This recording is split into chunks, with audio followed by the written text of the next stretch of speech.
A fierce battle unfolds between two mechs, giant robots. The white mech, controlled by the main character, defeats the opponent. This young guy is struggling with this battle. He mentions that his fate has changed significantly recently. A single strike from the metal hand leaves the enemy no chance. The main character, Yuta, pilots the mech from the cockpit. Two girls support him and help him continue the fight. The majestic white weapon of the heroes towers over the wreckage that was just recently a robot controlled by a trained soldier. A young girl is amazed by the power of the device. Several school buses are traveling on the highway with middle school students. Yuta clenched his hands, resting on his lap. Anxiety and impatience gripped the young man as he awaited this day. The boy had been looking forward to this school trip for a long time. He decided that during this excursion, he would confess his feelings to the girl he had liked since first grade. Someone nudges the guy with an elbow. His neighbor points disapprovingly at his face, indicating his nervous state. She scolds him for being cowardly. The main character tries to make excuses, but she quickly sees through his deception. After all, as his childhood friend, she supports his plan without even understanding Yuta's feelings. Her reprimand about her friend's insecurity was understandable. Shirayuki Yui, the name of the guy's beloved, is one of the most famous girls in their school. Not just the school, but possibly the entire city. Yuta and her friend look towards Yui, who is modestly smiling during the conversation. The young man asks them to understand that this is his friend's only chance for recognition. The girl points out that she's actually helping her childhood friend confess for free. The guy admits she's right and tries to apologize, but bright flashes around the bus interrupt his monologue. At school, students start screaming in terror. The bus shakes, everything is shining, and fear clouds their eyes. Even the gentle and modest Yui clasps her hands in a prayerful gesture. A massive circle of spells, made up of various runes and inscriptions, passes through the bus. The school children scream in terror at the unknown. Someone in the crowd shouts out their teacher's name. Minami-sensei tries to calm the students and urges them to hold on tightly to the handrails and seats. The light around the bus blinds the driver, growing brighter and brighter. Suddenly, the heroes are greeted with a view of a beautiful medieval castle landscape. Statues of knights tower over the bus, as if surrounding it. The shaking suddenly stopped, and the others decided to go out and figure out what was happening to them. The main character starts thinking the same thing, but also begins to realize that this isn't Japan. A knock is heard at the bus door. The knights order everyone to immediately exit the bus. One by one, they all get off and then notice something to the side. A giant mechanical robot lifts a bus off the ground. The hero looks up, realizing that this is an enormous robot, a size unheard of by humanity today. Nagisa approaches from behind, gently grabbing the edge of Yuta's shirt. Yuta tries to reassure her, saying he doesn't sense any danger from them. But an unfamiliar voice interrupts them. The director of the call center, Balmore, apologizes to Earthlings for the spectacle, presenting guests with a different world. The students look skeptically at the man. Their homeroom teacher, Minami-sensei, tries to find out what happened to them and what the word Earthlings means in the context of that man. He, in turn, becomes more assertive and answers the teacher's question affirmatively.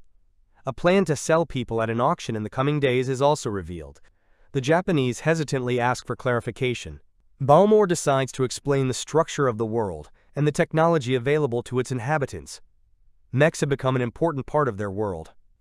The world of Farba, where the students find themselves, allows only a few inhabitants to harness a special energy. Without it, becoming a pilot of mechanical weaponry is impossible. The teacher asks again about the pilots. The potential of ores is a special power that allows control over mechs. Our heroes were specifically chosen to be kidnapped and sold as slaves in this world.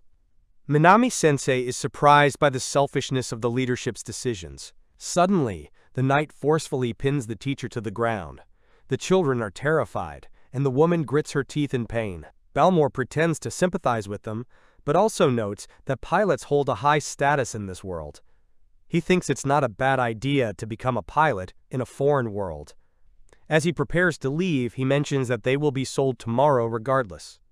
The newcomers' last hope will be the ore index, while they can rest in the dungeon for now. In the vast castle, every corridor is patrolled by knights. Students cannot escape from the underground dungeon. The children split into groups, trying to come to terms with their situation and think about the future. A classmate approaches Yuta, questioning the true value of Rudy. The main character is surprised by Haranishi's quick adaptation. The latter simply hopes his level will be high enough. Not getting a clear answer from the young man, Haranishi asks Makage, another classmate. He suggests that maybe the man from the assessment center is just fooling them. But if he's not lying, then Shirayuki-san will have the highest score. Indeed, Yui remains quite positive even in such a difficult situation. The hero realizes he has no evidence to prove Balmore's words are true, but he also believes that his beloved will have the highest score. The kids line up at the device. Various instruments have been specifically designed to measure the aptitude of future pilots. One of the students steps onto the counting platform. The device shows 12,000. Someone in the crowd of researchers exclaims that this is the first of the Highlanders, those who have surpassed the 10,000 units of rhodium potential. Scientists hope for pilots with a rhodium level above 20,000. Yuta listens to the stranger's words. He realizes that 10,000 is a high level, and his classmate Iwatani was the captain of the soccer team. This information fuels theories. Then the young man understands that a double Highlander should reach a level above 20,000 units of rhodium potential. However, judging by the scientists' reactions, this is an extremely rare occurrence among the summoned. 29,000 is another student's score. A man in the crowd of managers is amazed at how close the young man is to achieving triple Highlander status. As they talk, the scientists realize they already have 2 Highlanders. There could be more, which means a big catch for the group of recruits. Haranishi goes next but is quickly disappointed by the number, seeing it's below average. Many students go through this process. Finally, Shirayuki Yui passes through the scanner. The device shows a reading of 36,000 rupees. That's a triple Highlander. The main character never doubted this girl. The crowd applauds the student. Yuta reflects on how rare pilots with such skills are in this world. At the same time, the main character starts contemplating his own fate. Now it's Nagisa's turn, the childhood friend of the main character. A monotonous voice announces the number 6,500, stating that the girl is a half Highlander. Yuta recalls that only 5 people have ever surpassed the 5,000 unit mark. This means Nagisa could become an exceptional mecha pilot in the future. Shifting, the girl smiles and flashes a peace sign. Yuta returns the gesture. Finally, it was the main character's turn.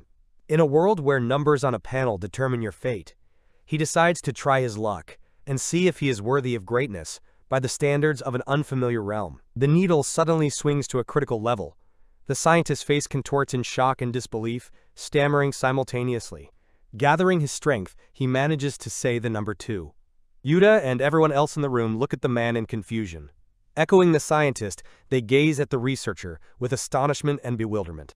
Afterward, one of the lead scientists also checks the protagonist's results.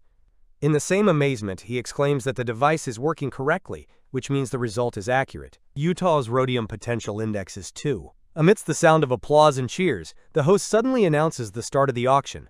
The items up for bid are summoned students from planet Earth. The first lot is the captain of the Iwatani football team. The crowd is informed of his level, and his status as a Highlander is announced. The stakes skyrocket from 10 million to 160 million, offered by the Valkyria Empire. Meanwhile, the main character is amazed by the entire atmosphere and the auction itself. A new reality has arrived where 2nd and 3rd grade students will be sold and separated due to the ambitions of strangers from another planet. As the auction continues, selling one of the lots to the Kingdom of Rubel for 1.2 billion gold, Yuta realizes they might never meet again. The loud bang of the gavel draws the attention of the entire room. The host announces the start of bidding for the auction's main item, a triple Highlander, a girl named Shirayuki Yui. The auction has begun. The bidding for the girl is skyrocketing, but the sum of 12 billion quiets the room. The signs slowly lower, unable to compete with such a major player. A man in military uniform holds card number 003. The host gives one last chance, but ultimately hands over the valuable lot to a representative of the Irish Empire for an astronomical amount of gold. People can only sigh in frustration as they watch the Irish Empire. They are the strongest and wealthiest empire thanks to the Highlanders and the mines on their land. The auction continues with a new bid for Nagisa, a half Highlander. The girl stands on stage, slightly tense and hesitant. Yuta is worried about her friend. Her value increases every second. In a moment, she's sold for 20 million. All she can do is slowly wave goodbye to her friend. anticipating their imminent separation. The main character is overwhelmed by a wave of mixed emotions. All he wanted was to confess his feelings to the girl from the parallel class. This fate is not what he desired. Suddenly, the loud voice of the host cuts through the crowd. He announces a strange lot, saying it will be a sad example at their auction. Normally, such an item wouldn't be displayed, but rules are rules. Completely useless and insignificant. Utah from Earth with a rudium potential of 2. At first, the audience was surprised, thinking it was impossible. But then laughter filled the room, growing louder and louder. The mocking laughter and scornful jeers grew louder by the moment. Only Yuta stood on stage, enduring such humiliation. His face showed deep hurt and shame. The main girls in his school life could only look at him helplessly. Without waiting for a bid, the host announces that even 1 gold coin is enough for such a useless creature. Someone slammed the table, making a statement. The man suddenly jumps up and agrees to the deal. However, he refuses to offer even a single gold coin, proposing only 2 small nuts instead. Yuta feels like an animal headed for slaughter, trapped in a cage.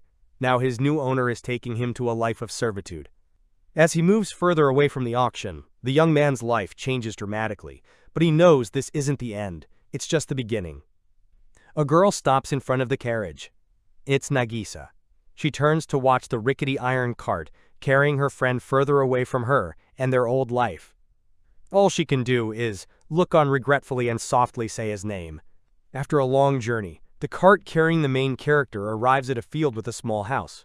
It's already dark outside, and only the stars light the path the young man must take. Grabbing the boy by the scruff, the new owner of Utah threw him into an outbuilding by the house that looked like a shed.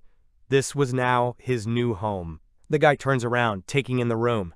He wasn't prepared for the oppressive feeling from the facade and interior of his new prison. In hope, the hero asks about food.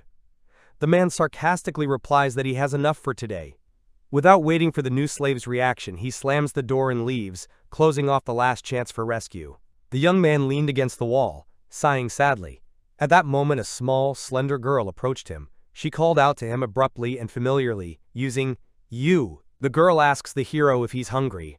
Her sad gaze peers through her unkempt but thick hair. The guy sees the little girl in a new light, noticing how fragile and vulnerable she is. Looking at her appearance, Yuta realizes where he is, a place for those who haven't found themselves, or were never given a chance to succeed in this world. Yes, in this new world, there is room for slavery and oppression based on the potential of Rudia. His friend, Nagisa, his beloved, Shirayuki-san. What will happen to them now? Especially to him. At the palace gates, a pair of guard knights decide to chat about the latest news. They talk about an incident at the auction involving a pilot whose score was 2. One of the knights thoughtfully mentions that he saw the hand go around the dial before pointing to 2. But he dismisses the thought. His partner agrees. There is no reading above 100,000. The device for measuring Rudy potential can't assess results beyond this point.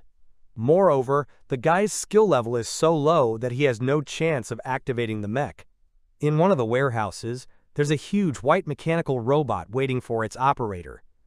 After some time, the frail girl, Nanami, approaches the main character again, offering him a small bag of food in her slender hand. Yuta asks her why she's giving away the food she carefully saved for a rainy day, when the owner might simply forget about them. Giving it to a newcomer is noble but foolish. However, Nanami insists that she knows what it's like to experience sudden hunger, when hunger becomes the worst torment.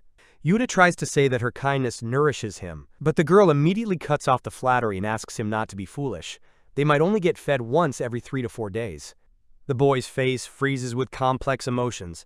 Such a little girl in such a harsh place, they find a compromise by sharing the food equally. The little girl clearly didn't expect this from him. Yuta just smiled and said that food tastes better when shared. Tossing and turning in the middle of the night, Yuta couldn't fall asleep. It was cold, hard, and unbearably hungry. Then Nanami, noticing his discomfort, snuggled closer to warm him. The guy wondered again. How did a girl like Nanami end up in this place? The sun is just rising to the sound of cicadas and other insects. The new owner of Utah is already at the door. He forcefully kicks it open and wakes his slaves. The hero didn't get enough sleep. He's exhausted. At this moment, he realizes what it means to be a slave. His eyes fall on Nanami. She doesn't resist or dream of freedom. She has simply accepted her fate as a sentence. Yuta doesn't believe she can survive in these conditions for the rest of her life. He wants to change everything, even if he doesn't have the strength right now. The owner throws them some food.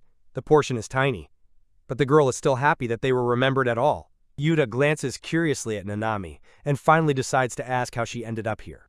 As she cleans the food, the girl trembles, remembering how her mother sold her for the sake of her other children. The main character realizes his mistake, but Nani gently smiles, explaining that her mother was promised money, an amount equal to 5 months' salary. This money will help her brothers and sisters. Her words and smile somewhat calm Yuta. But not for long, because at night, everything changes. The girl trembles from tears and pain. Yuta quickly realizes he has touched a serious wound. Something wakes the main character at night. Nanami is crying. She can't be consoled. Yuta apologizes, even though she insists it's not her fault. Through tears of hysteria, she says she's happy her loved ones no longer have to go hungry. He realizes how foolish she was to think she had moved past her mother's betrayal. Something like that always leaves a mark. That evening, Nanami just cried. Her tears slowly trickled down and dried on Yuta's t-shirt. This event brought them closer. Nanami became a bit brighter, less afraid. She even started calling Yuta in a special way. One day, she found a doll near the mansion. The toy immediately became beloved by the little girl, who had nothing since birth. On one of those calm days, the sound of a fight jolted Yuta awake. He jumped up and rushed to the scene of the conflict unfolding before him. The owner loudly scolded the girl, accusing her of theft. The young man tried to lie, claiming the doll was found outside the estate. But the man kept beating the child, despite Yuta's attempts to protect her. One of the blows landed right on the guy's face. Only then, seeing his condition, does the attacker step back, cursing loudly. Nanami runs up to Yuta, asking if he's okay. She's scared. But Yuta tries to calm the little one. He apologizes for his helplessness, but the girl insists it's not his fault. To her, he is the most important person in her life. Season after season passes. Time is relentless. One evening, the owner slams the door, declaring that he no longer has work or food. Nanami is confused but looks up, her eyes fixed on Yuta. He notices it too. The door wasn't locked. However, the old man, who had long lived under the master's oppression, speaks of the door's tricky nature. It only opens at a specific angle and time. He advises against tempting fate to avoid regret. It's better to go with the flow, but Yuta finally understands. The reason people live the way they do now isn't because of a locked door. As soon as he pushes it, it gives way. The moonlight illuminates the faces of the freed slaves. The happiness and relief that freedom brings are palpable, even in the quiet of the night. Yuta tells Nanami about his escape plan and invites her to join him. The girl agrees without hesitation. Finally, the old man decides to ask the name of his rescuer. Just one question. What is his level? Yuta quietly replies, 2. This number turned his whole life upside down. Nanami and Yuta run away together and find themselves in a bustling port city. As they look for work, they already imagine filling their bellies with food. Nanami beams with happiness, but his proficiency level became a barrier for many job openings. Sometimes, he wasn't even considered as a candidate, dismissed as soon as they saw the number 2. As they approach the ship, they find a man willing to offer them work, though it is extremely difficult. The main character's task was to reach the destination as quickly as possible. The sleeping area turned out to be a room without beds or mattresses. A group of men looked at him questioningly. When they approached the local leader, they learned that the higher the rhodium potential, the faster the ship sailed. Such a low level meant that Yuta would have to put in twice the effort. As it turns out later, leaving the hold, eating, and sleeping will be prohibited. So it was in Nanami and Yuta's best interest to get there quickly. The departure was announced suddenly. Everyone jumped up and got to work. The workers, strong hands, toughened by physical labor, gripped the mechanism's handles, making the boat speed up. They all worked like a well-oiled machine, slowly launching the ship. Yuta started doubting himself, but after pulling himself together, he decided to do his best. With just a gentle push, the mechanism moved forward, increasing the motor's speed. Like a whirlwind, the engine created a wild rush of speed and adrenaline. The crew did not expect such a turn of events. However, pulling themselves together, the captain gave the first order after the tragedy on board. The sails were not raised, but the boat was manageable, so everything went just fine. The merchant was very pleased and impressed with the workers. efforts, even paying the money. After receiving the money, the main character wonders why they don't run away since they have nothing to lose. However, the local leader disagrees, saying, "If we lose, I'm off to the sauna." In the end, the young man asks the girl if she wants to stay in this town. She calmly agrees, as long as it's closer to Utah. Nanami is willing to do anything to spend another day without stress or worries, just playing with Yuta. A vast estate, a carriage with white horses. The landscape is filled with wealth and prosperity. A beautiful aristocrat twirls in her light dress around Nagisa. She wants to get to know her better. A high school student feels uncomfortable at first around the other girls. The elegant lady in the long silk dress was the second princess of the kingdom of Amria. Linnell. Nagisa responds barely audibly. Seeing the girl's nervousness, Linnell was very friendly with her, even trying to joke. But everything was difficult. The princess thought Nagisa was afraid of being treated poorly or unfairly. But something else was bothering the girl. She misspoke, and the other, seizing on this phrase, tried to find out how her best friend Yuta was doing. Nagisa admits she genuinely cares about him, opening her heart to Princess Linnell. She tries to find out where he is now. Pouring out her heart, the girl admits what she feared to acknowledge and had been avoiding. She had feelings for Yuta ever since they met years ago. The princess doesn't hesitate to hug Nagisa, pulling the half-Highlander closer.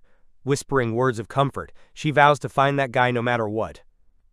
The future pilot looks at the girl in disbelief, but her smile alone was enough to fill his heart with hope. King Majuni of Amria took an interest in the troubles of the girl who had become friends with his second daughter during their time together. Linnell encourages her father to be more understanding and open towards Nagisa, the new half-Highlander who fits the job requirements. However, their sister's voice distracts them from their tasks. This was Himari, the third princess of Amria and the most energetic and spirited of her father's daughters. Linnell jokes with Himari but also learns about the location of Yukihu. Heading to the eldest sister, Linnell decides to show Nagisa her arsenal of weapons and the mech that will become her future body. A giant robot stood blocking the way, but then a voice came from its cabin, and a girl emerged. She slipped off the road and fell right into the mud. Yukiha, as the first princess of her country, is learning all the ways to maintain neutrality and peace in her nation. The time has come, a personal mech for Nagisa-san. It requires 5,000 units of rudi per day to operate. The maximum level is 12,000. It turned out that with these features, it was the most powerful mech in the country, and Nagisa is set to become its pilot. But even after hearing the girls' enthusiastic speech, Nagisa couldn't shake her feeling of sadness. Would she have to kill and fight in wars? But for what? The princesses, caught off guard by the question, fell silent in embarrassment.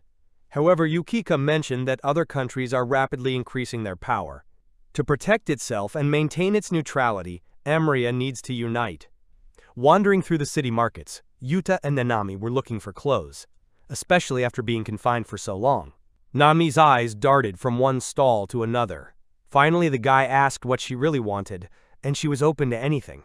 After all, it was her first time picking out clothes. After spending some time in a clothing store and getting familiar with the local currency, they decide to book a room with a bath at one of the city's establishments. Gold, silver, copper, these have all become important in their lives now. Understanding how to estimate costs, the new clothes and money uplifted them, even if they didn't realize it themselves. Nanami's first time in the bath had to be special. He needed to teach her how to use all the products again. But it was worth it. Renting a room with a bath for 2 gold coins, Yuta realized for the first time that this was his first bed since being summoned to this world.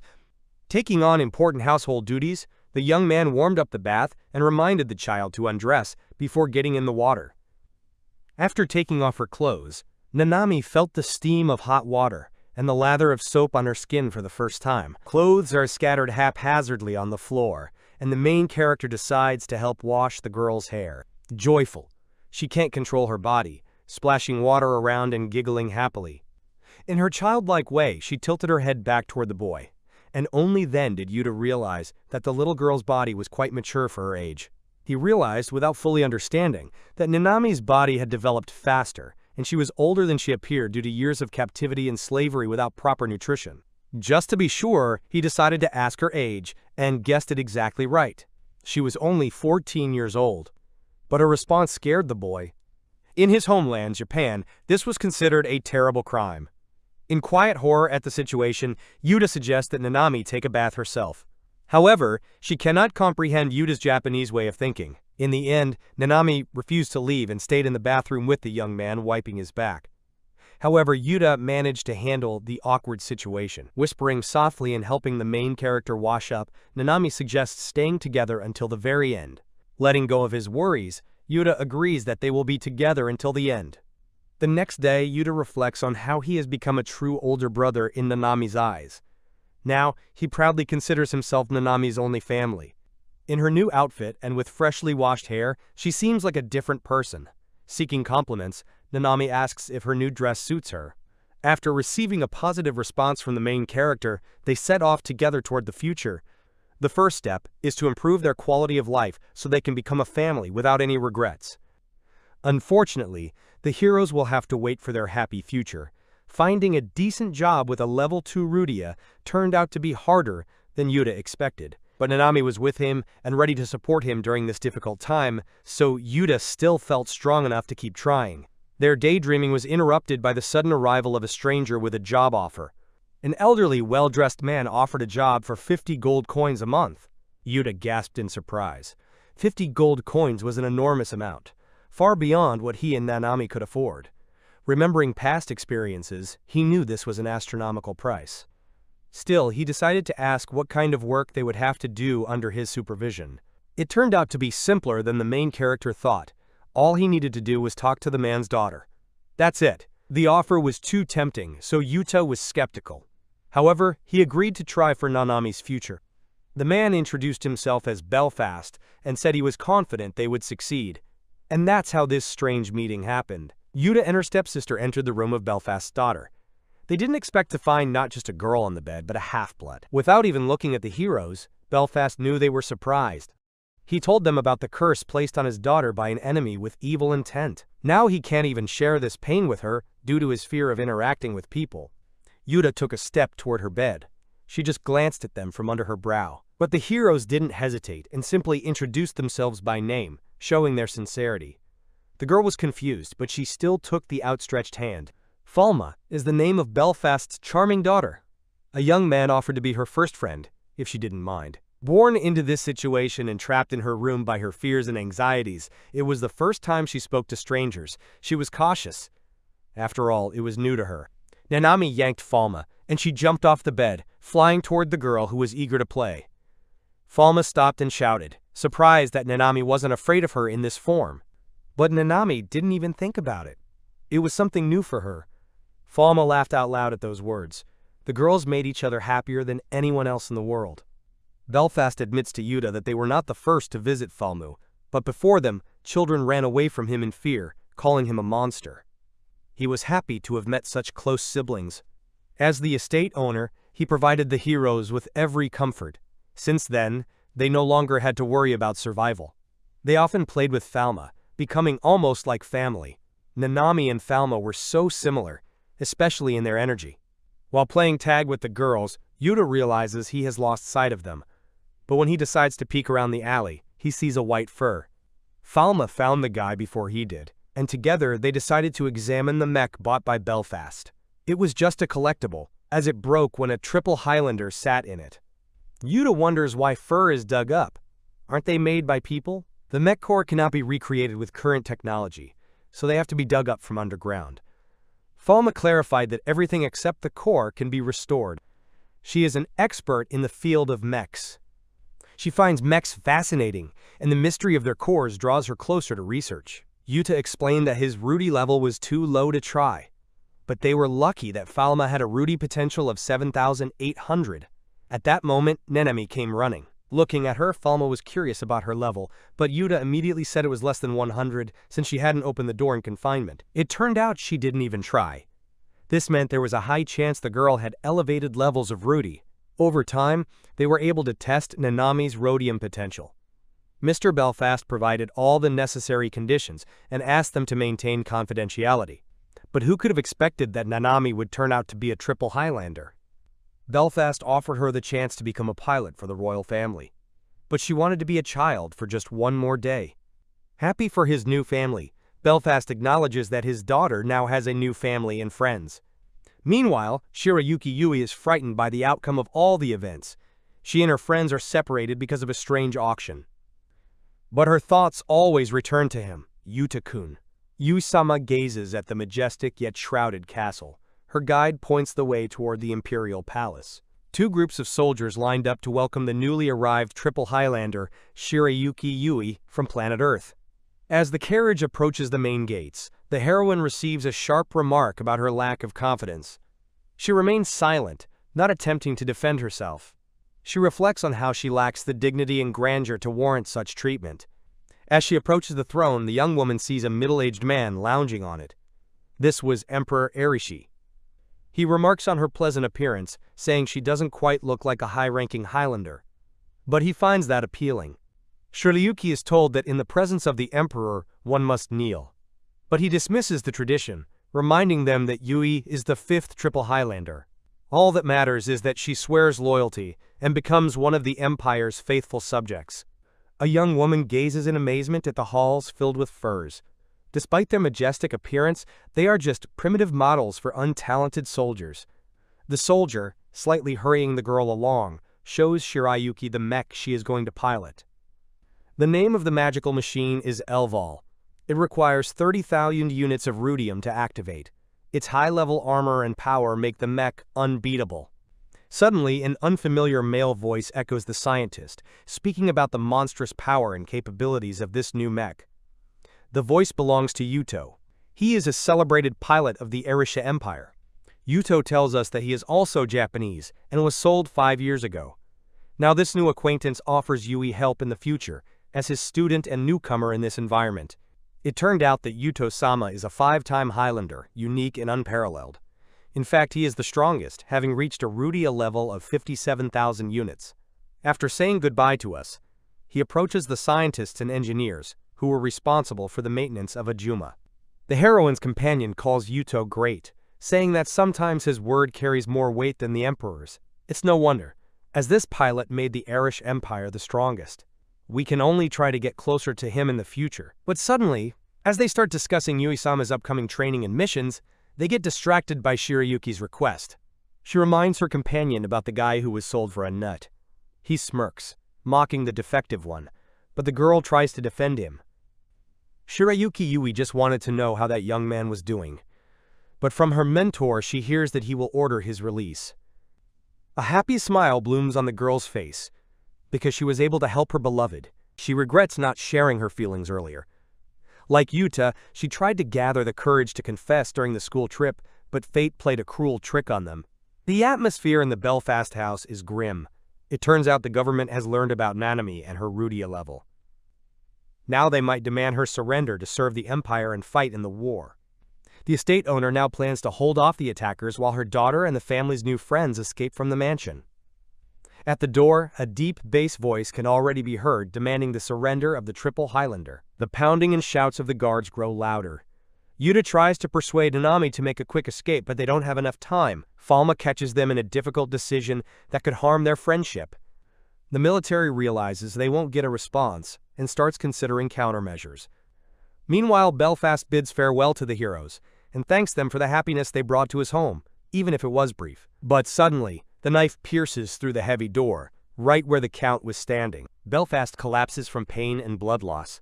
All the heroes are in shock, especially Falma.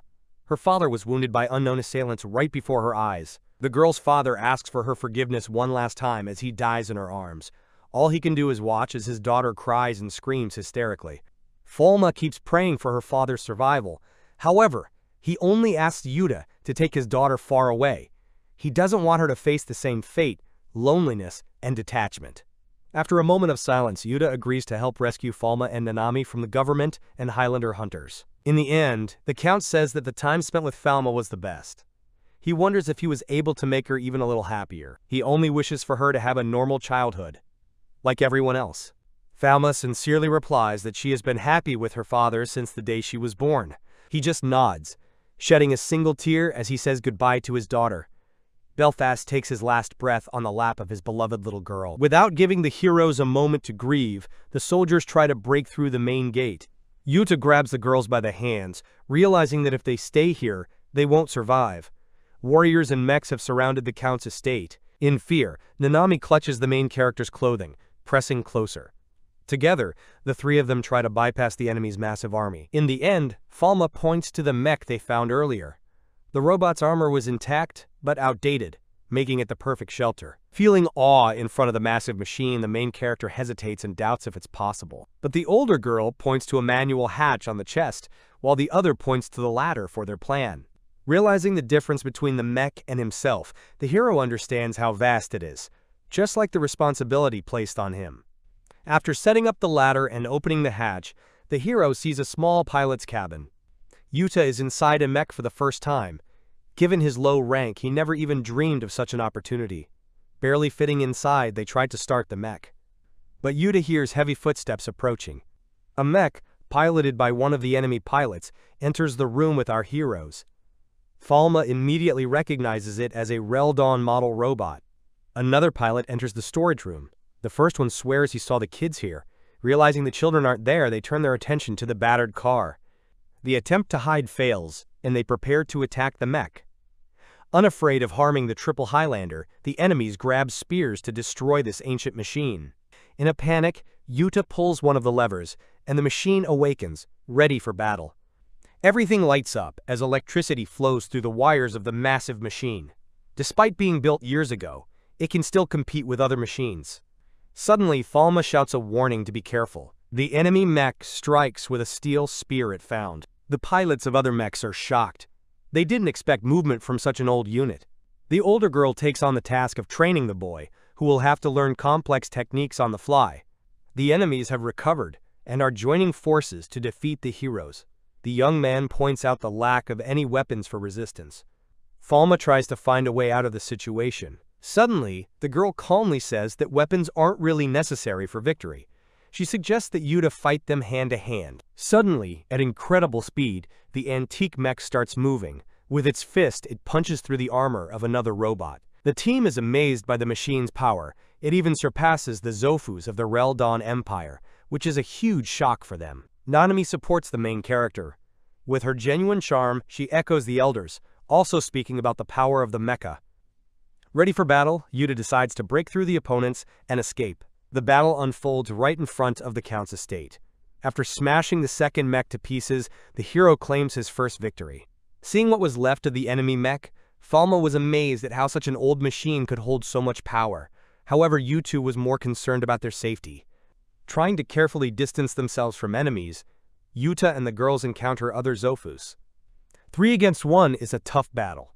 But if Yuta wants to survive, he must defeat all 3 no matter what. The enemies are also surprised by the appearance of the new mech. Realizing their comrades have been killed, they assume someone is piloting the triple Highlander. Each mech draws its own weapon. The first robot lunges at the heroes with an axe, but Yuta manages to dodge. The 2 remaining attackers strike, but the hero manages to stop both the spear and the axe with his bare hands just before they hit. The third one is also preparing to strike at the same incredible speed as a mechanical robot. But this blow is also successfully blocked by Mete PX. A sudden jolt forward. Reaching behind, the pilot of our vessel manages to toss the knight with the axe over his back. The brilliant plan to use the knight's armor as a living shield worked. The enemies don't have time to react and end up cutting their comrade in half. Another opponent was defeated with great force inside the mech. After striking the first one in the chest, Yuta is ready to fight the last warrior from the Reldon Empire. Seeing the remains of his comrades, machines, the knight with a 2-handed sword charges into a futile attack, believing he can avenge them. Another strike from the mech and another opponent is defeated in this unfair battle. In the end, only the hero's mech remains on the field, leaving the defeated enemies behind. Yuta moves forward. He says the last soldier should have known better than to launch such an open attack. Deciding to take a break, a group of friends considers where to go to escape their pursuers. Falma suggests the merchant country of Alpaca. It's nearby and not crowded. However, Nanami points out an important detail. The mecha will stand out too much. There are special carriers for fur, but they are used only for industrial purposes or by wealthy people. Seeing Falma frantically thinking about escape plans, Yuta regrets Belfast's death and blames their arrival at the Count's estate with Nanami for it. But the girl interrupts him. Furious, she seeks revenge on the Reldon Empire for her father's death. They will not receive her forgiveness. Nanami catches the wave and suggests avenging the Count, to which Yuta calmly agrees. so they head to Alpaca in search of a powerful mech that Nanami can pilot. Falma suggests that the potential rating of rhodium was miscalculated and is definitely not 2. The mech, which the Triple Highlander couldn't fit into, felt to the hero like an extension of his body, as if he was exceeding the standard. A scavenger is eating a human corpse. A predator tears at the flesh but suddenly flies away. The bird was scared off by a beast that trampled the body like dust underfoot. Minami-sensei was sold to one of the kingdoms. The state treated her well. Food, water, shelter. She was honored and respected as a pilot, but in reality she didn't want this. Being addressed as the deputy commander of Ruriko weighed on her. Orders to advance, military strategies, and not a step back. Natona follows the orders of the squad captain, Mazi. Still, as a teacher, her goal is to ensure all her students return safe and sound. Captain Mazi contacts Minami-sensei on a private line, asking her to find time to talk. She hesitantly agrees. As they advance, the soldiers share information about the enemy's location. She has already adapted to being a Ruriko and follows all the captain's orders. Lined up, the second platoon begins its attack on the enemy, pressing them back. The enemies are surrounded and weakened. They hold the line, but one of the mech pilots spots an enemy soldier approaching. It was the deputy captain, Ruriko, whose skill was impressive despite her lack of experience. With dual swords, the mech defeats its opponent, leaving no chance for escape. Mountains of bodies lie beneath the squad's feet. It's the only way to take control of the area. The remaining pilots surrender and are ordered to leave their mechs to face the victorious side. Minami-sensei wearily wipes the sweat from his forehead. Smoke billows out, obscuring her view of who stepped out of the cabins. A moment later, the young teacher's face freezes in horror. The pilots who emerged from the cockpit turned out to be her students. She shouts their names, hoping they won't be harmed. But the horror, fear, and anger from not understanding how the girls ended up here were evident on the teacher's face. Captain Mazi points a massive weapon, designed to destroy mechs, at the girl. He asks her where the rest of the troops are. In response, Uba Sakura, Minami's student, claims she doesn't know. The young pilot's answer displeased the captain. As a form of torture, he wounded her with the tip of his sword, repeating his question. But the girl was already screaming in pain, panicking, and unable to string 2 words together. The teacher's face freezes with even greater fear for Uba's life. Mazi decides to get rid of the enemy pilot without obtaining valuable information. The girl bursts into tears when the sensei comes to her aid. Quickly reacting, the enraged Minami strikes and blocks the enemy's attack. Her decision stunned the captain, as it was the first time she raised her sword against her own. But there was no doubt in her eyes. She had already chosen to be a shield for those she had trained. The sword of the vice captain, now Minami-sensei, fiercely cut through everything in its path. Each swing reflected the pain she felt when her students were hurt. It wasn't a fight, but a punishment for those who dared to harm her students. Mazi tried to reach her, as Ruriko, an old acquaintance, but his strength was fading. The soldiers were in a panic because she was the one who started the fight, breaking the rules. Some rushed to stop her, but it was too late. Captain Mazi had fallen. Standing over his body was a mech controlled by the teacher. The anger subsided, leaving only silence. The first and second arches couldn't understand what had happened. Shouts mingled with confusion. Everything was falling apart. In a world where a person's worth is measured only by numbers, children kill each other and lose their minds. Minami couldn't allow this. Not this time. All she had left were her students, and she vowed to protect them at any cost. Her voice called the girls to the mechs. Although Sakura was momentarily frozen in shock, she quickly regained her composure. The teacher pointed the way to retreat, trying not to waste a single second. But other knights had already appeared on the horizon. They were driven by a thirst for revenge, as their captain had fallen by his own hand. But for her, it no longer mattered. She had one goal. For her students, she held back her fear. Tying her hair into a ponytail, she prepared to protect them. To find them safe and sound, she set a mental goal for herself, to bring them back home, back to Earth. Revenge no longer mattered. When the heroes reached the trading city of Alpaca, they set out to explore the streets, markets, and even stadiums. But behind the bright facade, there's always another side, where the roads end and poverty begins. Falma, with her face hidden under a hood, insisted on selling the jewelry. Yuta couldn't change her mind. He had to give in. He simply asked if they were comfortable and suggested stashing the item they got from Belfast. To determine the value of this trinket, they asked different vendors for the price. The main goal was to find out who knew the real price and who might be dangerous. As they walked past the stalls, they noticed how the offers varied.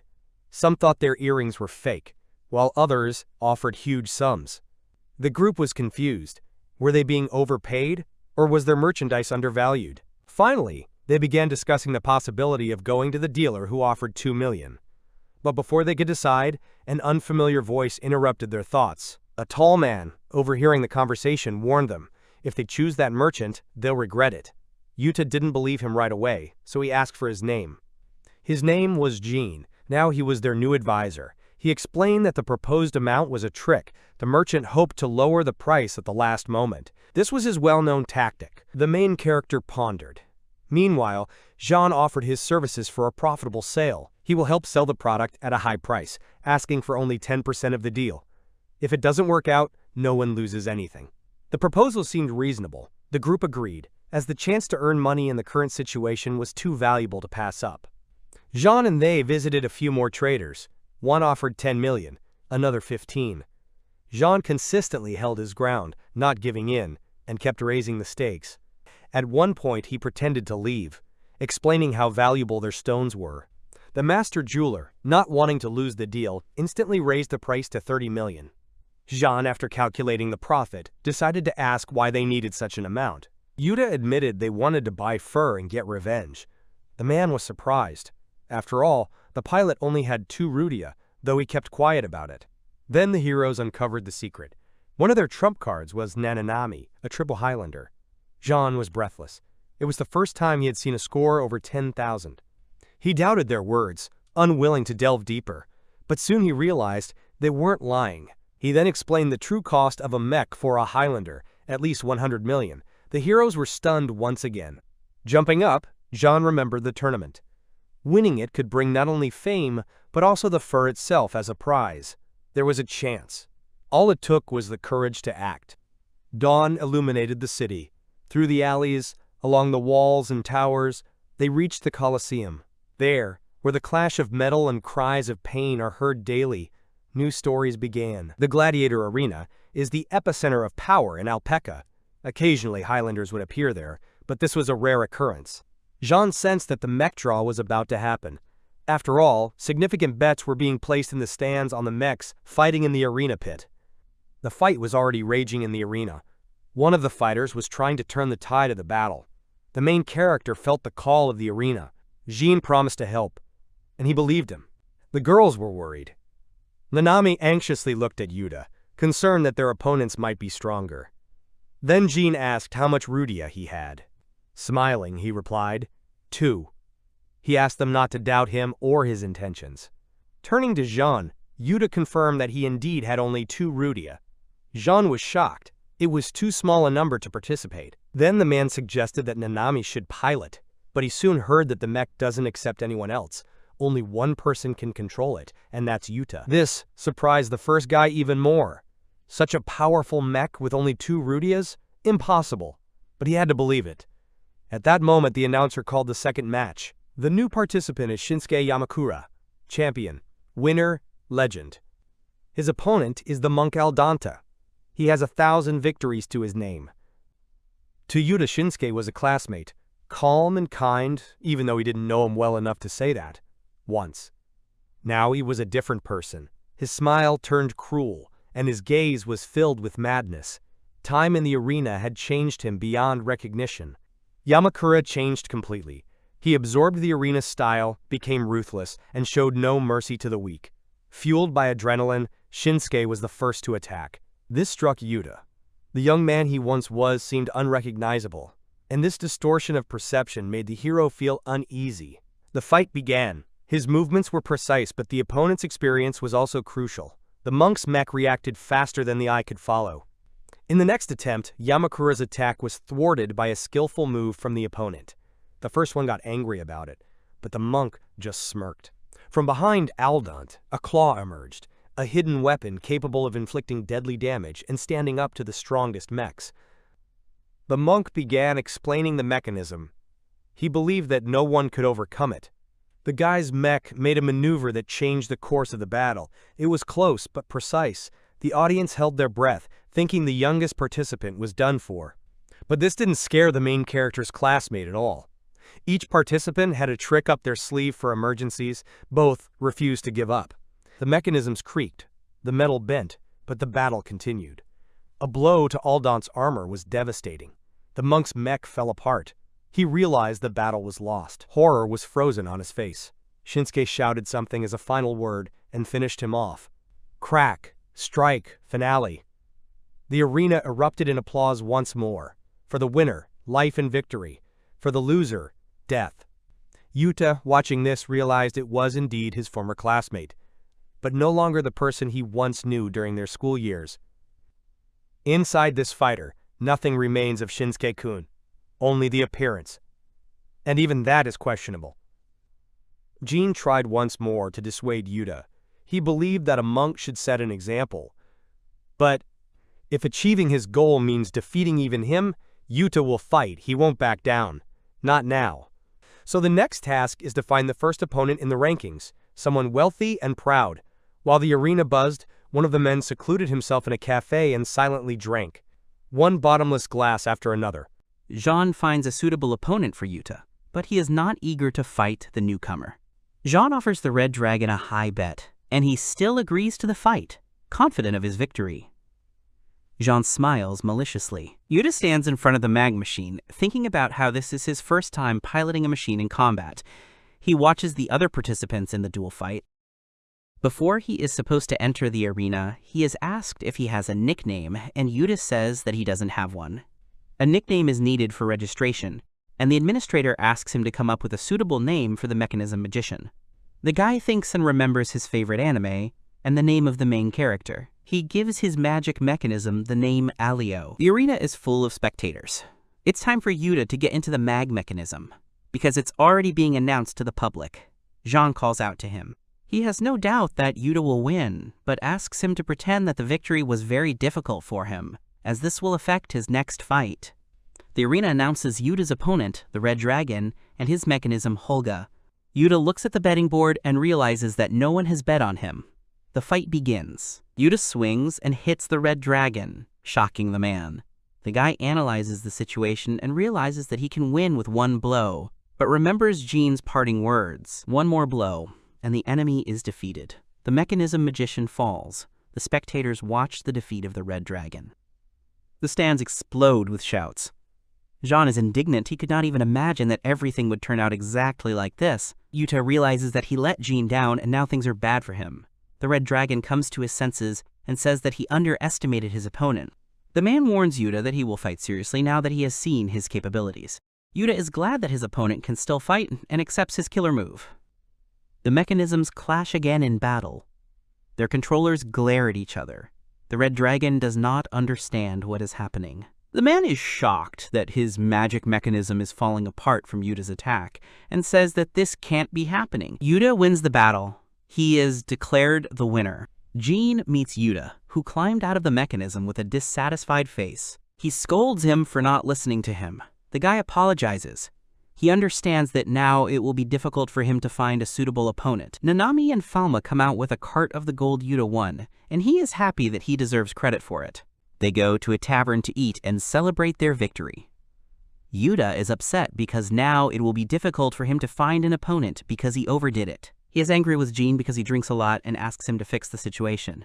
Jean tells him about his secret plan. 3 people enter the tavern, and Yuta recognizes them as his classmates, calling them by name. The guy is happy to meet his acquaintances and is interested in their lives. They recognize their classmate, but make it clear that they have no connection in this world. Moreover, they now consider themselves much higher in status than Yuta. One of the guys, Haranishi, says that Yuta's Rudia potential is too low, and the guy starts yelling, arguing that it's just a number. They start arguing about respect. Nanami intervenes in the argument and asks them to stop.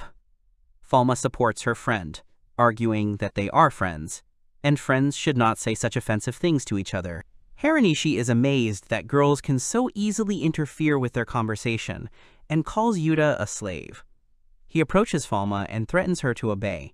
He reaches for her hood in an attempt to pull it off. The attempt succeeds, and Haranishi sees before him not a simple girl, but a beast man. He screams throughout the tavern, frightening the visitors. Yuta punches his former classmate, causing him to come to his senses.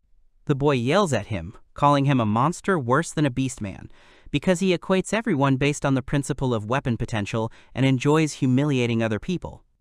A bottle is dropped loudly on the table, and John intervenes in the conversation.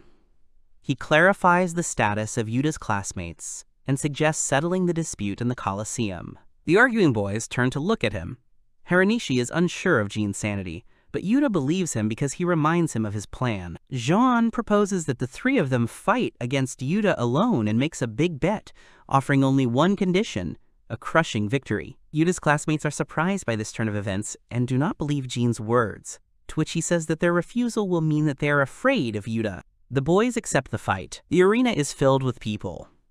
The participants of the special battle are announced. Falma notices the weapon in the hands of the mechanism mage Yuta, and Jin explains that fighting against three with fists will look strange. A loud voice announces the names of Yuta's three opponents, detailing the number of their victories. The odds are displayed on the board. Jin shouts words of encouragement to Yuta, who is joined by Falma. The fight begins. Yuta's classmates are confident of their victory because his Rudia potential is too low. They consider this fight pointless. Yuta makes the first strike against the mag mechanisms. The rivals' mechanisms are flying apart. Yuta doesn't stop, he continues the fight. Blow after blow, the guy makes his opponents exhausted. Yuta is actively attacking. The opponents are shocked by what is happening. Haranishi finally understands what he signed up for by agreeing to this fight. He can't believe Yuta's strength, which doesn't match the figure of Rudia's potential. Calling Yuta a cheater, Haranishi is at a loss because he doesn't want to lose. After all, if he loses, he will lose everything. Yuta angrily replies that he doesn't care. Another attack and a strong blow. Three opponents are defeated. The winner is declared Yuta, and his magic mechanism Aleo. Yuta looks at the damage he's caused and thinks about how his classmates have changed since coming to this world. He wonders if everyone who came here has changed for the worse. The boy descends from the mag mechanism. He is met by his friends, and he swears to himself that he will not become like his classmates. Somewhere in the castle, training in the use of a magic mechanism is taking place. The one sitting in the mechanism is tired from training and sighs heavily. The girl closes her eyes for a moment but immediately notices the danger behind her and alerts her to it. Her mag mechanism is attacked, but she dodges the attack. The attacker attacks again and takes off. The girl calms down and waits for the landing. The attack becomes stronger, the blows are more powerful. The mechanisms continue to fight. The elders watch Yui's training and praise her. She has become the strongest in a month, thanks to training. Yui is embarrassed and says that Yuto should be thanked.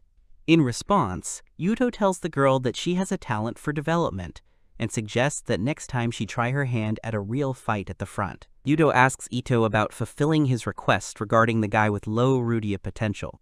The man briefly tells him that Yuto was found and there were negotiations with the merchant who bought him, but the guy managed to escape. The merchant was punished for refusing to pay the ransom so that such a thing would not happen again. Yui overhears their conversation. She is upset because she is worried about Yuta, but she is reassured by the fact that all their efforts are now focused on finding the guy. Falma and Nanami admire the decor of the inn they arrived at. Jin and Yuta discuss their situation, and the former says that the latter will not be able to earn money from fights for long and it will all end soon. Yuta is not ready for this. Jin explains that after defeating 3 opponents, everyone realized how strong he is, and soon there will be no opponents left.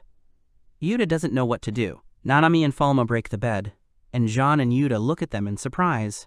Jin says they've earned enough to buy a mag mechanism. Yuta says he wants to buy 2 copies and a transporter for them. The guys discuss the types of mechanisms they want to buy and realize that they need to have at least one more fight to make sure they have enough money to cover all their desires. Jin remembers one fighter who can fight Yuta, but he would not like him to fight him because the opponent is not easy, and his Rudia potential is quite high. Yuta weighs Jin's words and decides to fight anyway. He says that this will be his last battle, and he is sure that he will win. Jin is amazed at Yuta's self-confidence, but he is not going to dissuade him.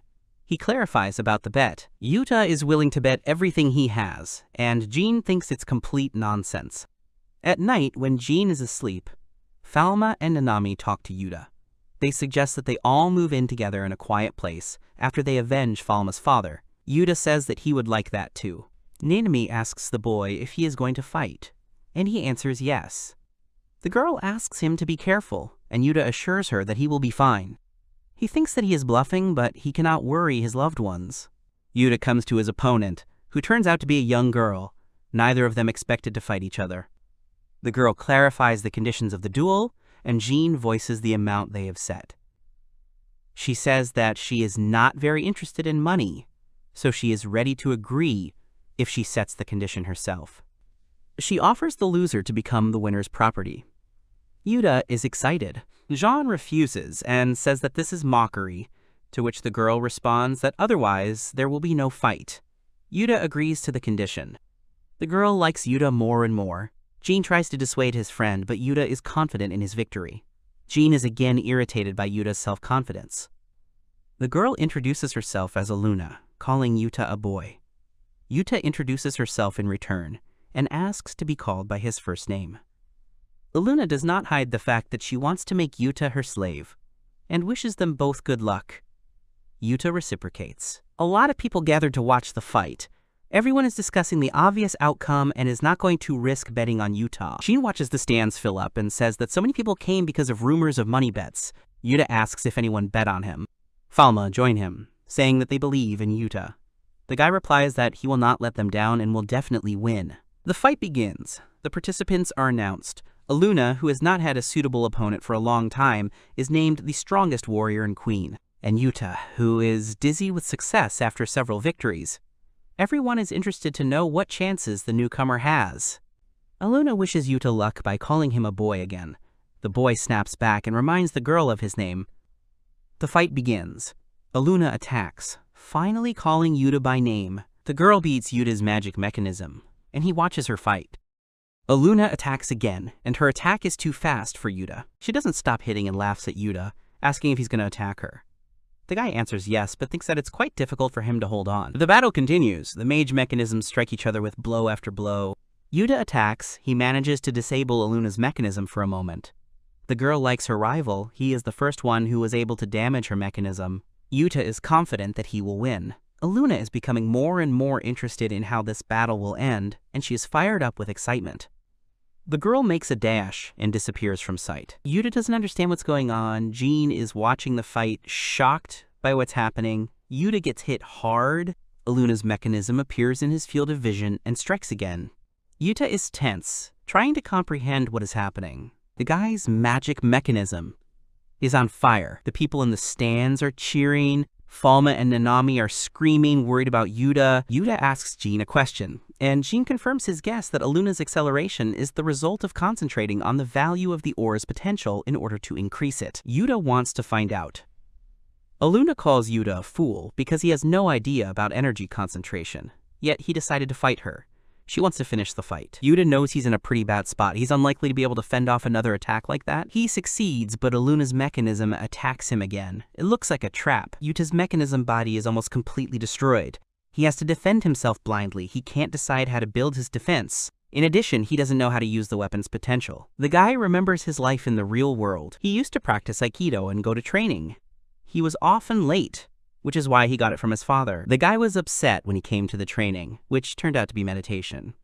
But the trainer explained to him what meditation was for. If you eliminate unnecessary sounds inside and around you, you can find peace of mind. Then Yuta decided to try meditation.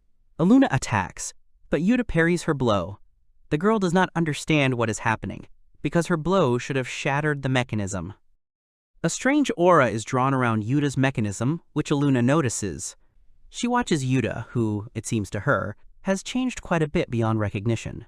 She is still confident of her victory. The mechanism's eyes are glowing. Aluna is about to attack, but gets hit by Yuta, a fool again, as her mechanism falls, struck by the guy's blow. He wins. Everyone celebrates Yuta's victory, and that they have now saved up the required amount. Aluna feeds Yuta from her hands. Yuta is embarrassed by being fed and surprised. He finds it strange that Aluna, his rival, is celebrating his victory with them. The girl says that she is happy for the one who is now her master. Aluna says that she liked Yuta, and now she will not fight anymore. The guy is pleased that she likes him. Jean, with his mouth full of food, says that Aluna will be useful for their future affairs. Yuta is surprised, because he has not previously dedicated him to his plans. Jean explains that after Yuta defeated a man with such high Rudia potential, it was time to act. After all, he is the strongest. He asks about Yuta's wishes, and he says that he would like to defeat Rudavan. Jean and Aluna are surprised by Yuta's desire, and ask him many questions related to the activities of spies, thinking that he was sent from another country. But Yuta replies that the soldiers of the countries fighting each other do the same. He also doesn't want Nanami and Falma to be in danger. The girls protest, shouting that they are strong and ready to fight. Yuta shouts back that war is no joke. Jean suggests that Yuta muster up the strength to make a reasoned claim in response. The guy thinks about how in this world people are already using Earthlings for their own interests. Aluna brings Yuta to her garage with the mechanisms and says that now they belong to Yuta because she herself belongs to him. They were standing in the garage without being used anyway, and now Yuta can change everything. She wants to show him something else. The girl introduces him to Lisa, the best mechanic in the area. Yuta offers her his hand, but she rejects it. Liza yells at Yuta, saying that she hates him and that he shouldn't dare hurt Aluna. Aluna calms her friend down, saying that Yuta won in a fair fight. Liza doesn't calm down, and Aluna suggests that she leave. Jean enters the garage, and Aluna says that Yuta will go with him. The whole company comes to a place where they sell mechanisms. Nanami and Falma name their values of Rudia, which amazes Aluna. After all, for Rudavan, their numbers are quite large. Nanami and Falma stare at the mechanisms and discuss how much ordnance is needed for each of them. A merchant who already knows Aluna comes out to meet them. She asks to pick up a mechanism for them for a certain value of the weapon. The merchant is shocked by the power, but points to the right mechanism. It tells about the functionality of a large, powerful mechanism. Falma likes its appearance, and Aluna talks about its power. Yuta invites Nanami to climb inside the mechanism, and the happy girl happily agrees. Yuta is ready to buy the mechanism. Jean stops Yuta, saying that he wants to buy the mechanism for Nanami. He asks the merchant for the price. The cunning man names a price that is too high, but gives a discount. But Jean is still not ready to spend so much gold. The merchant agrees to Jean's terms and even offers him to work for him. But Jean refuses, citing the fact that he wants to stay with the guys. After purchasing the gear for Nanami, they are left to choose the gear for Falma and her weapon value. The merchant offers them a mechanism and, describing its functions, says that it can be used to fly. Falma's eyes light up. The merchant says that learning to fly takes time. He quotes the price of the mechanism. Falma says that she wants this mechanism, and Yuta is ready to buy it for her, but with some reservations. Jean suggests not to haggle over the price, but at the same time asks for the weapon as a bonus. The boys leave the shop with two mechanisms, in which Falma and Nanami are already sitting, happy. Yuta is glad that he was able to please them. He asks them not to rush into mastering the mechanisms. Aluna watches them and says that Falma is like her mecha. Falma mechanism comes closer, and the girl asks Yuta if she can fly. The guy asks her to wait with flying and get used to the controls. Falma's mechanism takes off to the exclamations of Yuta and Aluna. The guy is surprised that the mechanism can actually fly. Falma is happy. She calls herself a formidable and calm dragon. The guys return to the garage after the experiments. Jean meets them and asks how everything went. After a discussion, everyone comes to the conclusion that they need to decide where to go next. Jean suggests heading to the Republic of Kirks. Yuta, as an Earthling, is told that Kirks is currently at war with a neighboring republic, and they may well need new fighters. Jean adds that there are many gold mines in Kirks, and Yuta is thinking about resources that are beneficial to the world. Before setting off on his journey, Jean talks about making an important decision. Nobody understands what he's talking about, and the guy talks about how they still haven't decided on a name for the team. Aluna and Nanami decide to have a fight. Jean commands the start. Aluna is confident of her victory. The mechs enter the fray, Yuta enjoys the combat and the new mech functions. Aluna understands that it will be difficult for her to defeat Nanami because she has more potential in Rudia. Nanami is happy that she was praised. The mechs attack each other. and the pilots talk about training that will make them even better at fighting. Jean and Lisa watch from the sidelines. Yuta is exhausted from the fight. Falma says that she saw a lake nearby where everyone could relax. Nanami happily agrees, but the girls realize that no one has swimsuits. Aluna comes to the rescue, offering to share things. They all need to rest. Yuta sits on the shore with his feet in the water.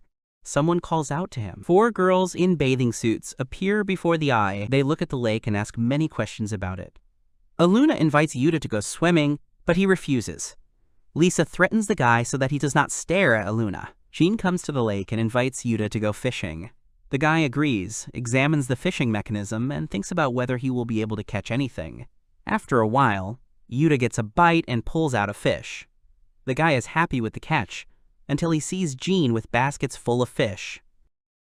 The holiday is a success for everyone. Jean hopes that they will have more such meetings in the future. Yuta would like to work on the arrow mechanisms, but Aluna asks him not to think about it, suggesting to add magic bullets. Yuta has never heard of such things. Aluna and Falma explain to him how magic bullets work. They have their pros and cons, but they will be much better than without them. The Kirk's Republic Ministry of Internal Affairs is holding a meeting to welcome the new fighters. The chief thanks them for volunteering to join them, as their budget did not allow them to take mercenaries. The pay for the volunteers will be based on how each one performs in battle. One of the volunteers wants to know more, and the secretary tells him about the gradation of destroyed mechanisms and the pay for them.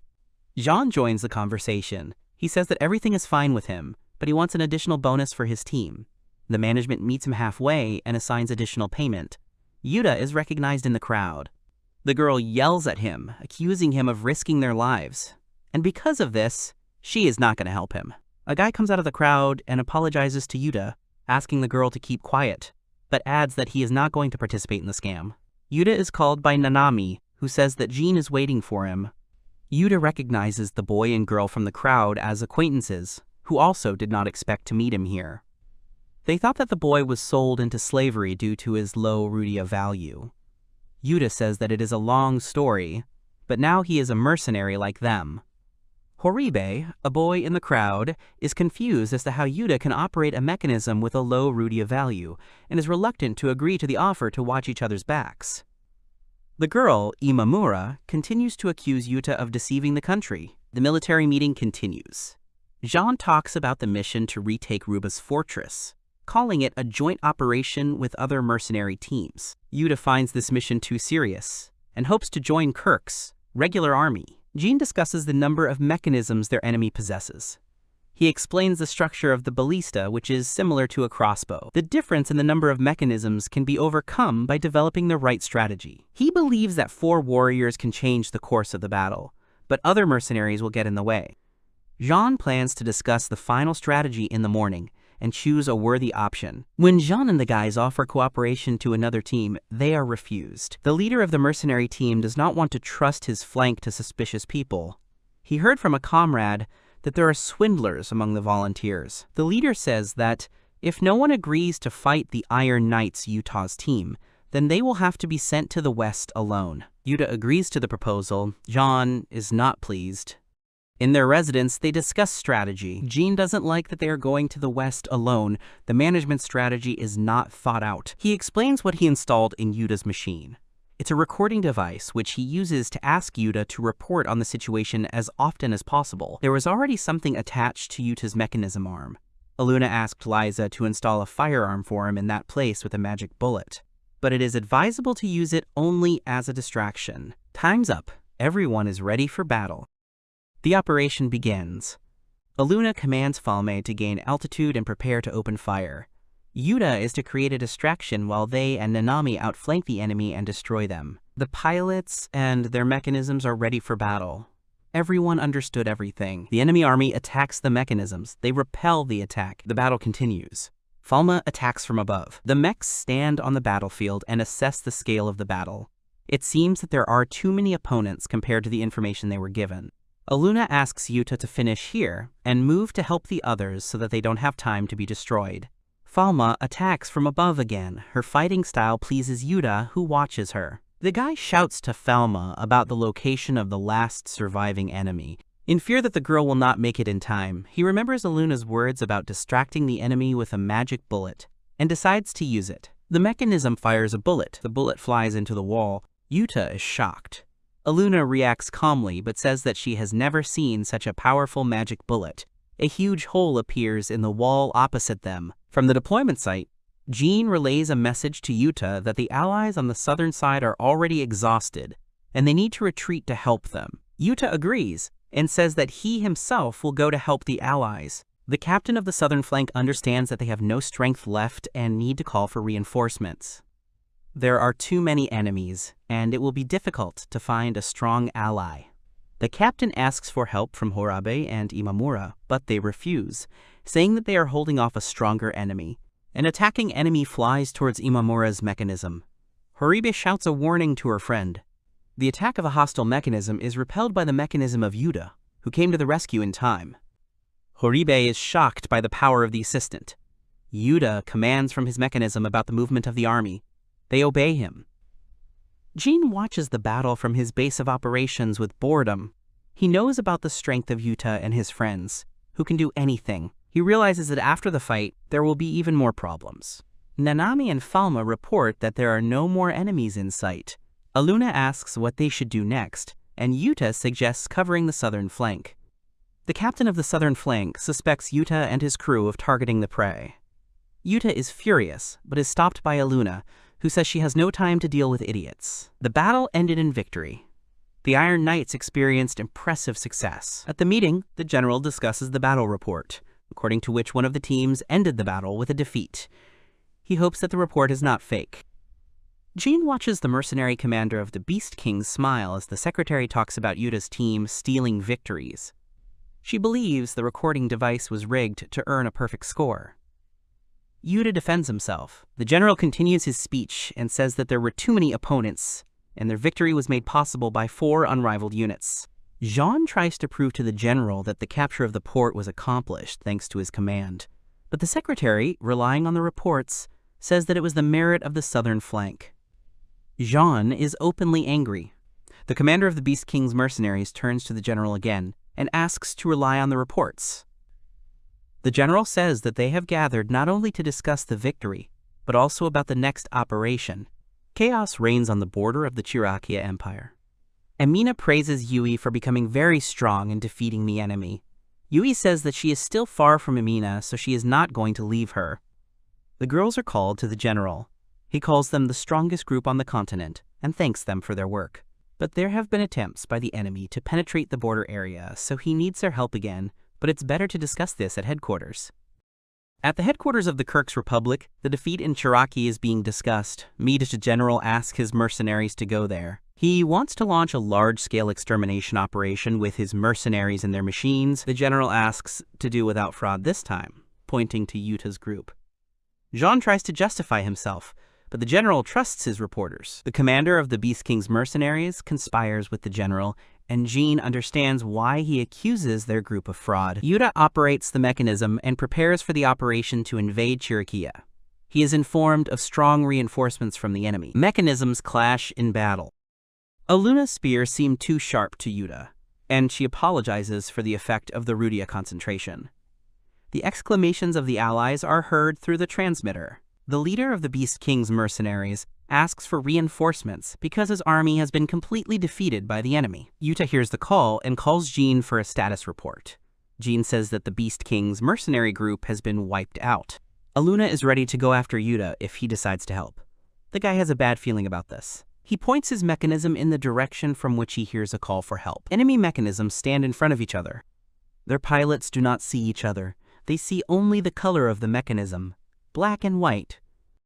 Before the battle, Emina and Yui drink tea and listen to thanks. They are called the Invincible Duo, but it is impossible to single out one of them. The general called them to convey important information. The general speaks of a strong enemy army and the Beast King's group that they will face in the next battle. He warns the girls to be careful. Yui puts her hair up and goes out to Emina, who is already waiting for her. Emina suggests that her friend go shopping and buy some clothes, since Yui always wears only a military uniform. Yui agreed to Amina's proposal. The mechanisms attack each other. Yui watches her opponent and realizes that she has a strange premonition. The girl attacks. Yuta tries to focus on the weapon. The mechanisms collide and attack. They destroy everything around them in an attempt to protect themselves. The stone columns are broken into small fragments. The mechanisms continue to fight. Yuta has a hard time fighting because the opponent is very fast. Allies come to help, and the guy thanks the girls, asking them to be careful. Amina comes to Yui's aid and apologizes for being late. Aluna analyzes the rivals' mechanisms. They have a clear numerical advantage, but it's not just the mechanisms that are a hindrance, but also their pilots. The girl inquires about Yuta's condition, and he says that his opponent is very strong. Aluna quickly formulates a strategy and asks Nanami and Falca to cover Yuta. She tells Yuta that only he can handle the pilot who controls the mechanism. Yuta is confident in his abilities. He attacks. Yui warns Amina that their opponent is quite strong and has a numerical advantage. Amina takes note of her allies' words. Mechanisms clash in battle. Yui's mind is filled with memories from her past. It's Yuta and her. The mechanisms continue to fight. The pilots cannot see each other, but both have a strange feeling. Yui's mechanism is attacked by an enemy. She defends herself and remembers how she once met a crying girl while on a school trip. When asked what happened to her, the girl answered that she lost a brooch in the river that her mother gave her. Yui climbed into the river without thinking. The battle continues. The girl told Yui that the river was dangerous, but Yui only replied that she was strong and not afraid. Yui's mechanism repels the attack. The blows continue. Yuki can't stop remembering how Yuta joined her in searching for the brooch. The white mechanism attacks again. Yui remembers Yuta finding the brooch in the water. The girl was grateful to them and ran home after the couple asked her to be careful. They got dirty then. Yui couldn't put her shoes on, and Yuta said that even though his mother would scold him, he was happy to help Yui find the brooch. Then he compared the search for the brooch to a treasure hunt and said that he had fun. Yui is tense from the battle, as is Yuta. But both are overcome with memories and the fact that they both had to thank each other. That day they fell in love, Yui with Yuta and Yuta with Yui. They had fun sitting together on the shore and thinking about falling in love. The mechanisms attack each other. Yuta delivers a punch that breaks Yui's mechanism. Their memories are also shattered into pieces. Yuta realizes that he is winning, but is surprised to find himself drawn into old memories. He pushes away thoughts of the past and inquires about the state of his allies. Nanami fights well, Aluna copes well too. Falma helps Aluna from above, and the girl asks him to go and help Nanami. Yuta accepts the order. Yui realizes that she has lost for the first time, but she doesn't feel depressed or anything negative. She feels relieved. Yui's mechanism can still move, but she doesn't want to attack even though it's her only choice now. She hears Amina's voice. Yuta notices the enemy's movement and tells his allies that the battle is not over yet. Yui flies to help Amin, whose mechanism is aiming at Nanami. Nanami screams. Yuta comes to her aid. He blames himself with recklessness. Nanami's mechanism is strong enough, but the girl still needs help. Yui doesn't want to leave Amina because she is her first friend in this world, so the price comes to help. Amina thanks her friend. Amina fights Nanami, who only now notices their weapons. She yells at Yui to attack. Yuta watches and analyzes the fight. If he suddenly rushes into the battle between Nanami and another mecha, nothing will come of it. Yuta takes a swing and makes a decision. Fires a magic bullet from its mechanism towards the enemy. The bullet flies into Yui's mechanism. Amina screams and rushes to help. She covers Yui, and the bullet hits her mechanism and Amina herself. Yui watches what is happening in shock. Moments later, Yui realizes that the bullet has hit Imana, who does not respond to her voice and requests to respond. Aluna asks Nanami about her condition. She replies that everything is fine and she no longer sees any enemies in her field of vision. Other mechanisms come to Yui's aid. They ask the girl to back off, but she doesn't want to leave Amina and calls her. Yui and her mech are forcibly pulled from the battlefield. Aluna notices the Elysia crest on the mech. The leader of the Beast King group has been watching the battle all this time. He smiles at the victory and thinks that next time he should raise the stakes. The disappearance of the black mechanism surprises the boys, but Aluna explains that it was recalled. Yuta hears a voice from the broken mechanism. Its pilot is probably still alive. The allies protest, but Yuta is going to help him. He says that now it is not an enemy, but a wounded person. Imina hears that someone is approaching her. She understands that this is an enemy, because she lost. The girl remembers the promise she made to Yui and asks her for forgiveness for not being able to keep it. Yuta assesses the girl's wounds and asks Aluna if she can do anything about it. He talks about a medical capsule and is about to carry the injured girl to the transport bay. Imina is tied to medical equipment. Jean scolds Yuta for bringing the enemy to them. Yuta apologizes to Jean and asks Aluna if she can really heal the girl. Aluna says that her injuries are normal, but due to the outdated mechanism, it will take longer than usual to treat her. Yuta inquires about the situation at the front and is told that the enemy army has been defeated, but the reinforcements were still quite strong. Aluna says that the reinforcements consisted of magical mechanisms, but the country's coat of arms and color were changed. There is no doubt about the origin of these mechanisms. They are definitely from Elysia. Jean is surprised and does not believe what was said. Falma confirms Aluna's words. Utah has heard the name of this country somewhere, but he can't remember exactly where it was. He wonders if the Kirk's leadership knows anything about it. Jean says that their intelligence is definitely not worth relying on. He also says that if they are not paid this time, they will have to leave the country. Yuta agrees. The battle is being discussed in the command center. The general praises Yuta's team, but says that they refuse to support the Beast King's mercenary group. Because of this, he will not pay them again. Yuta talks about terminating the contract and not wanting to fight for this country. The leader of the Beast King's mercenary group is shocked. Yuta reiterates his reluctance to engage in such unfair battles, and now Kirks will have to rely on those he considers the strongest. Yui comes to the cemetery with flowers. Yuto is already sitting there. He tells her that now they will avenge Amina's death together. Yui blames herself for the fact that everything happened before her eyes and she could not do anything. Yuto informs her of the Emperor's decision to destroy the Beast King's mercenaries and the Kirk's Republic without taking prisoners of war and the possibility of surrender. Yui is angry at her opponents, and she agrees with the Emperor, just like Yuto. In the castle, Linnell searches for Nagisa. The girl has information about Yuta, who Nagisa was interested in. She talks about the guy escaping after killing the merchant who bought him. Linnell also tells Nagisa that her father is looking for her. This is related to her first mission. Nagisa hopes that Yuta is alive and well. Father asks Nagisa to act as an escort at a meeting of leaders of neighboring countries. He would like to show off the semi-radar, the pride of the country, so the choice fell on Nagisa. A huge mechanism hangs on the transporter. Linnell explains that this meeting is of great strategic importance for the country, and it would be good to have support in the form of neighboring states. On the agenda of the meeting this time will be the suspicious activity and the buildup of military power of the Rudge Empire, which has begun to purchase many mag mechanisms and hire pilots for them. This means that they are preparing for war, and the meeting will be devoted to peaceful resolution of conflicts. The execution of the leader of the mercenaries, the King of Beasts, will soon take place in the central square of the capital of the Republic of Kirks. The leader is tied to a pole. A girl approaches him and asks if he knows who she is. After a negative answer, Yui introduces herself as the pilot of the mecha that was destroyed in the recent battle. The leader sarcastically smirks at the fact that they were defeated by some girl. Yui asks about the pilot who was in the golden mechanism. The mercenary laughs loudly and says that the pilot of the golden mechanism was not a mercenary of the King of Beasts, but if he had not appropriated all the achievements of the Knights of Steel, they would have ended up with the enemy. The general, tied behind the mercenary leader, is angry, and he says that he could not act openly. The general calls the leader a fool and says that if he had not driven the boys away, they would not be tied to this pole now.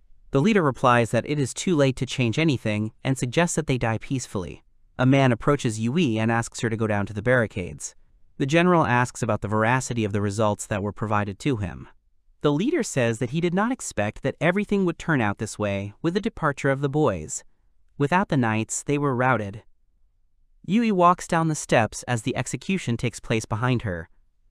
Nanami is bored and asks Jean to get out of the wilderness. Aluna agrees with the girl and says that she received some interesting news that they need to discuss.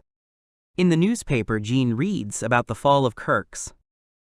Elysia deployed the best pilots to win the war. Aluna says that she did not have the opportunity to cooperate with them, but she knows for sure that they are real monsters. Nanami, who has gone too far, screams, and Yuta asks her to be careful. A huge man comes out of the bushes. He doesn't scare Nanami. The girl only calls him huge. Yuta wonders if they disturbed his peace. The man apologizes for scaring him and says that there are many animals in this area, and the iron box made him think of poachers. Yuta realizes that the man is talking about the storage of the machines and reassures him that they are not aimed at killing animals. The man introduces himself as Lorgo and calls the boys good people. Yuta introduces himself in return. Lorgo says he loves animals and wants to protect the animals of this forest. Yuta calls him a kind person, and Lorgo tells him about his mother, who asked him to always be kind. His parents died, and now he is lonely. Yuta offers Lorgo friendship so that he will not be sad. Following Yuta, Nanami and Falma also offer Lorgo friendship. The big man cries with happiness. He is invited as a guest to the iron box. John watches as Lorgo eats his food. Lorgo enjoys the treat and eats a lot. Aluna asks Lorgo where he lives. He answers that his house is nearby, and Jean offers to give him a lift because it could be dangerous to go alone. Lorgo thanks them for their kindness and invites everyone to visit him. Yuta agrees. Jean doubts that Lorgo is showing the right way, but he is confident in his words. The transporter stops, and Lorgo again voices his invitation. His house is a huge castle. Aluna asks Lorgo who he is, and he replies that he learned last month that he belonged to the local lords. He invites them into his house, but it is almost empty. The guys assure him that everything is fine, because in order to examine everything here, it will take more than one day. Jean is curious about Liza's absence. Aluna says that she likes solitude. They approach the largest room, which is equipped with a security device. Lorgo opens the room and tells him that his father left him the power to protect the lands as an inheritance. The power turns out to be a rare magical mechanism, of which there are very few on the entire continent. Yuta is amazed by the discovery, which Lorgo was instructed to use only in extreme cases of threat. Jean calls Lorgo a good lord. Lorgo says public safety is the top priority because his father said so. That's okay, but not everyone can do it. He likes it when people speak well of him. He takes his guests into another room. Everyone is asleep when someone knocks on the door and asks the Lord to come out. Lorgo opens the door and sees the villagers who have come to him about a broken water pipe. Lorgo doesn't know what to do with this and tries to justify himself to the villagers, who begin to become indignant. Jean comes to the rescue, whom the locals call a stranger, and ask him not to meddle in what is none of his business. But the guy says he is ready to deal with the problem. The problem that has arisen can be solved with the help of magic mechanisms that develop the ground for the installation of a water supply system. Jean tells him what to do. Yuta is surprised by his friend's knowledge, and he says that the most important tool of a merchant is knowledge. The water supply has been installed and repaired. Lorgo thanks Jean and the guys for their participation. The residents, although pleased with the construction, still ask for a faster response. Jean is outraged that they did not even thank them. When Lorgo tries to settle the conflict, Jean tells him that he is not fit to be a lord. He asks Lorgo to return the lands to the ruler of the country, but he says that his father bequeathed them to him. Jean does not try to insist on his words. The guys thank Lorgo for his hospitality and say goodbye to him. Each gives him their parting words, and Lorgo replies that he will do everything in his power. He waves after the transporter as it flies away. Nanami tells Yuta that she would like to offer Lorgo a place on their team. Yuta replies that he has thought about it, but Lorgo is still a lord. Lorgo joining them. Jean interrupts the discussion and asks to look at the plane where the two machines are located. The mechanic is trying to figure out what's broken. His owner is standing next to him, talking about how there's no one nearby. These lands are run by some idiot, and it'll be very easy to figure him out. Jean stuns the mechanic. Aluna puts a knife in the owner's throat and asks him to share his plans with her. An explosion occurs far from the village. The mechanisms stand side by side. Lorgo, locked in his tattered fur, still stood in battle against the intruders whose machines had invaded the eastern borders of his lands. One of the mechs stated that even with 30 machines in their squad, he was still stubborn. In response, another mech pilot noted that with the two of them, there were essentially 28 of them. The first one gritted his teeth so that they wouldn't quibble over his words. At that moment, one of the mech pilots drew everyone's attention to an unprotected wall. Lorgo, dressed in fur, grabbed his opponent's leg with a swift movement, growling, "Wait! It's too early!" Not expecting such a trick, the opponent was taken aback. In the village, the inhabitants came out of their houses to watch the fight of the furs right next to their walls. An old man with a rake in his hands watched the duel with anxiety. The huge, brave Lorgo, with snot frozen under his nose and tears glistening in his eyes, confessed his helplessness. I can't do much for my people, but this time—" His words were cut off by a blow. The enemy, looking at Lorgo with contempt, hissed, "Shut up, dear, and don't get in the way." Seeing how the mechs pinned down Lorgo and were kicking him, Yuta and her friend decided to go to help. Yuta shouted to the man being beaten that he would come to his aid. In response, the man only called him by name in surprise. Lorgo whined, his voice shaking with despair. He admitted that he had tried to protect his people but had failed. The village old man watched, his gaze softening. Yuta tried to calm Lorgo down, assuring him that he and Nanami were there to help. Yuta still confidently encouraged Lorgo. After all, Lorgo had already repelled their previous attacks, so there was no need to hang your head. Yuta, Lorgo, and Nanami 3 went to fight the uninvited guests. Without flinching before the onslaught, each of them fell upon the enemy, defeating him. The enemy cursed, because who were they anyway to defeat them all at once? A blow followed and hit his body. Yuta finished off the last enemy and sighed with relief, wiping beads of sweat from his forehead. Already outside his furs, Lorgo wanted to express his gratitude to Yuta, but Yuta started the conversation before him. He took a long time to gather his courage, but finally asked. Yuta invited an acquaintance to leave with him in his company. Lorgo hesitated. As the lord of these lands, he did not want to leave his people alone. When the ruler asked why his subjects had abandoned him, he received a stern answer that it was a worthless answer. Lorgo was at a loss and was about to give a short and clear answer, but the villagers interrupted him. The older villagers asked Lorgo to go with his friends. They stood facing each other on the grass, feeling the setting sun warm their faces. The mountains in the distance were silhouettes. Lorgo was twice as tall as the villagers. An old man in a straw hat, with a hoe in his hands, dressed in a t-shirt and shorts, admitted that they were not the best farmers, and were not strong in carpentry, but they could stand up for themselves. A fellow villager with a mustache and a checkered shirt supported the old man's words, adding that he had already fully fulfilled his promise. Lorgo can now walk and live his life. Moved, Lorgo opened his eyes, full of tears, and saw the old man stretching out his hand to him. Yuta watched this heart-touching moment with a smile on his face. From now on, the new guy on the team, Lorgo, turned to face the young man. Lorgo started listing his shortcomings. He's stupid and slow, and he'll only cause trouble. Yuta said not to worry so much. The leader extended his hand and called him friend, calling him to himself. Yuta's face radiated a gentle and cheerful smile. Lorgo, sensually and firmly grasping Yuta's outstretched hand with both hands, said that from now on, he would cease to be the lord and would go over to his team. Around the two of them stood Nanami, Falma, Aluna, and Jean, as well as the mech towering behind Yuta. The very next bright, hot day, Lorgo was writing a renunciation of his lands in his castle. Jean looked at this with annoyance. Lorgo wrote everything down. Jean asked irritably how many sheets of paper he had used. About 10 sheets? No. 41 expensive sheets of paper. That was outrageous. Although this time it will work. Now Lorgo has officially given up his lands. Nanami was happy that Lorgo would be living with them from now on. From now on, they would all be friends forever. Falma suggested that they choose a room that would fit Lorgo's large frame.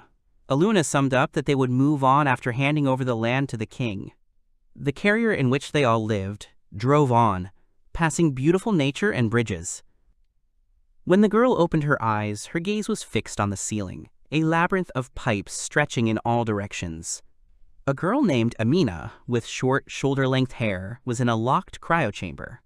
She was completely naked, with only a thin bandage wrapped around her waist. As she stepped onto the floor, she thought about only one thing. How did she end up in the capsule? The memory came crashing down on her. The blade of an enemy mech had pierced her machine, dealing a crushing blow to the hull. She feels bad, her head is still foggy. In any case, she needs to figure out the situation. She went to the nearest door, and when she opened it, she saw a young man who was holding a tray with dirty dishes in his hands. As soon as he saw her, his face turned red with embarrassment, and, muttering something incoherent, he dropped the tray on the floor. The violent reaction of a boy her age caught her off guard. Not understanding the reason, she involuntarily looked at herself. Taken by surprise, the girl let out an embarrassed squeal, full of horror and awkwardness. Jean, who was watching the scene, only dryly commented on the unexpected turn of events, with Yuta and the naked girl.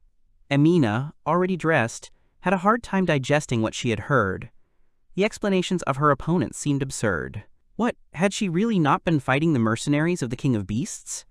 She refused to believe it, because the defeat was obvious. She had seen it with her own eyes. Yuta insisted that it was different. She had fought desperately against the peerless Knights of Steel. She had been defeated by the golden magic mech, Vajra. Even if Yuta was right, she couldn't believe that. There was a child driving that mech.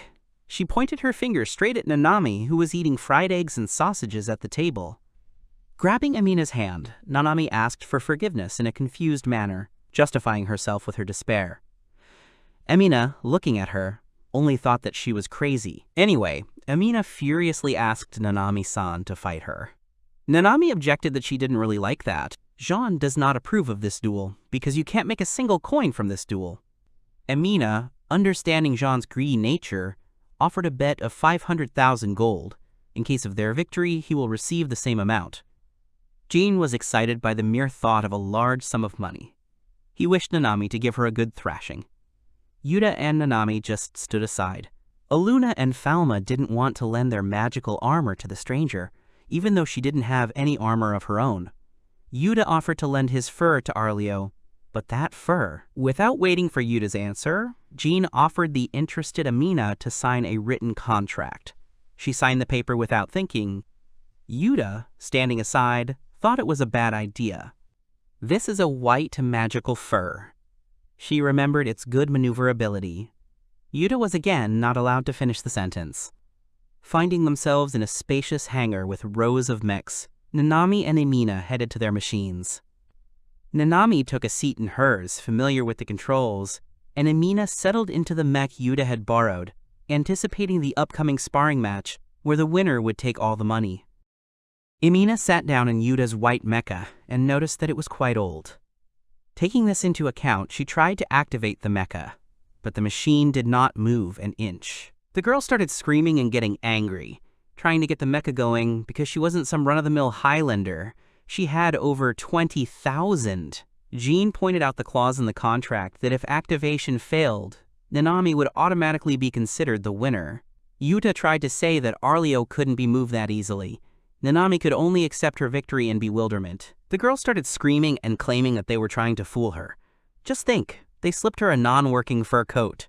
Then the match is invalid. Did you hear? Well, anyway, Jean started reading out the contract, which stated that the application for the game costs 500,000. The fee for winning is the same as the equipment rental, so in the end, it's 1.5 million. Jean mentally added another 500,000 to the contract in advance. Amina only said that she would not pay them, no matter what they poured on her here. Lorgo went down the stairs, hearing the noise, and approached the rowdy one from behind.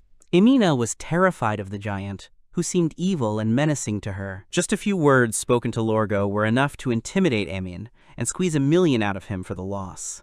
After that, Amina only asked for a ride to the nearest Rudelbank. In the city, she was told that the client had apparently passed away and that his account had been frozen.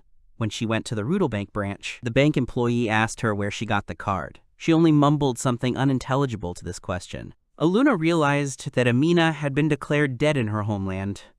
This meant that trouble was inevitable. And if so, the only way for her to pay off is to work off the debt with her body. The girl opened her mouth to object, but didn't have time. A suitcase was shoved into her hands like a hot potato, drowning out her protests with a squeal. The team, weighed down by suitcases and backpacks, hurried forward.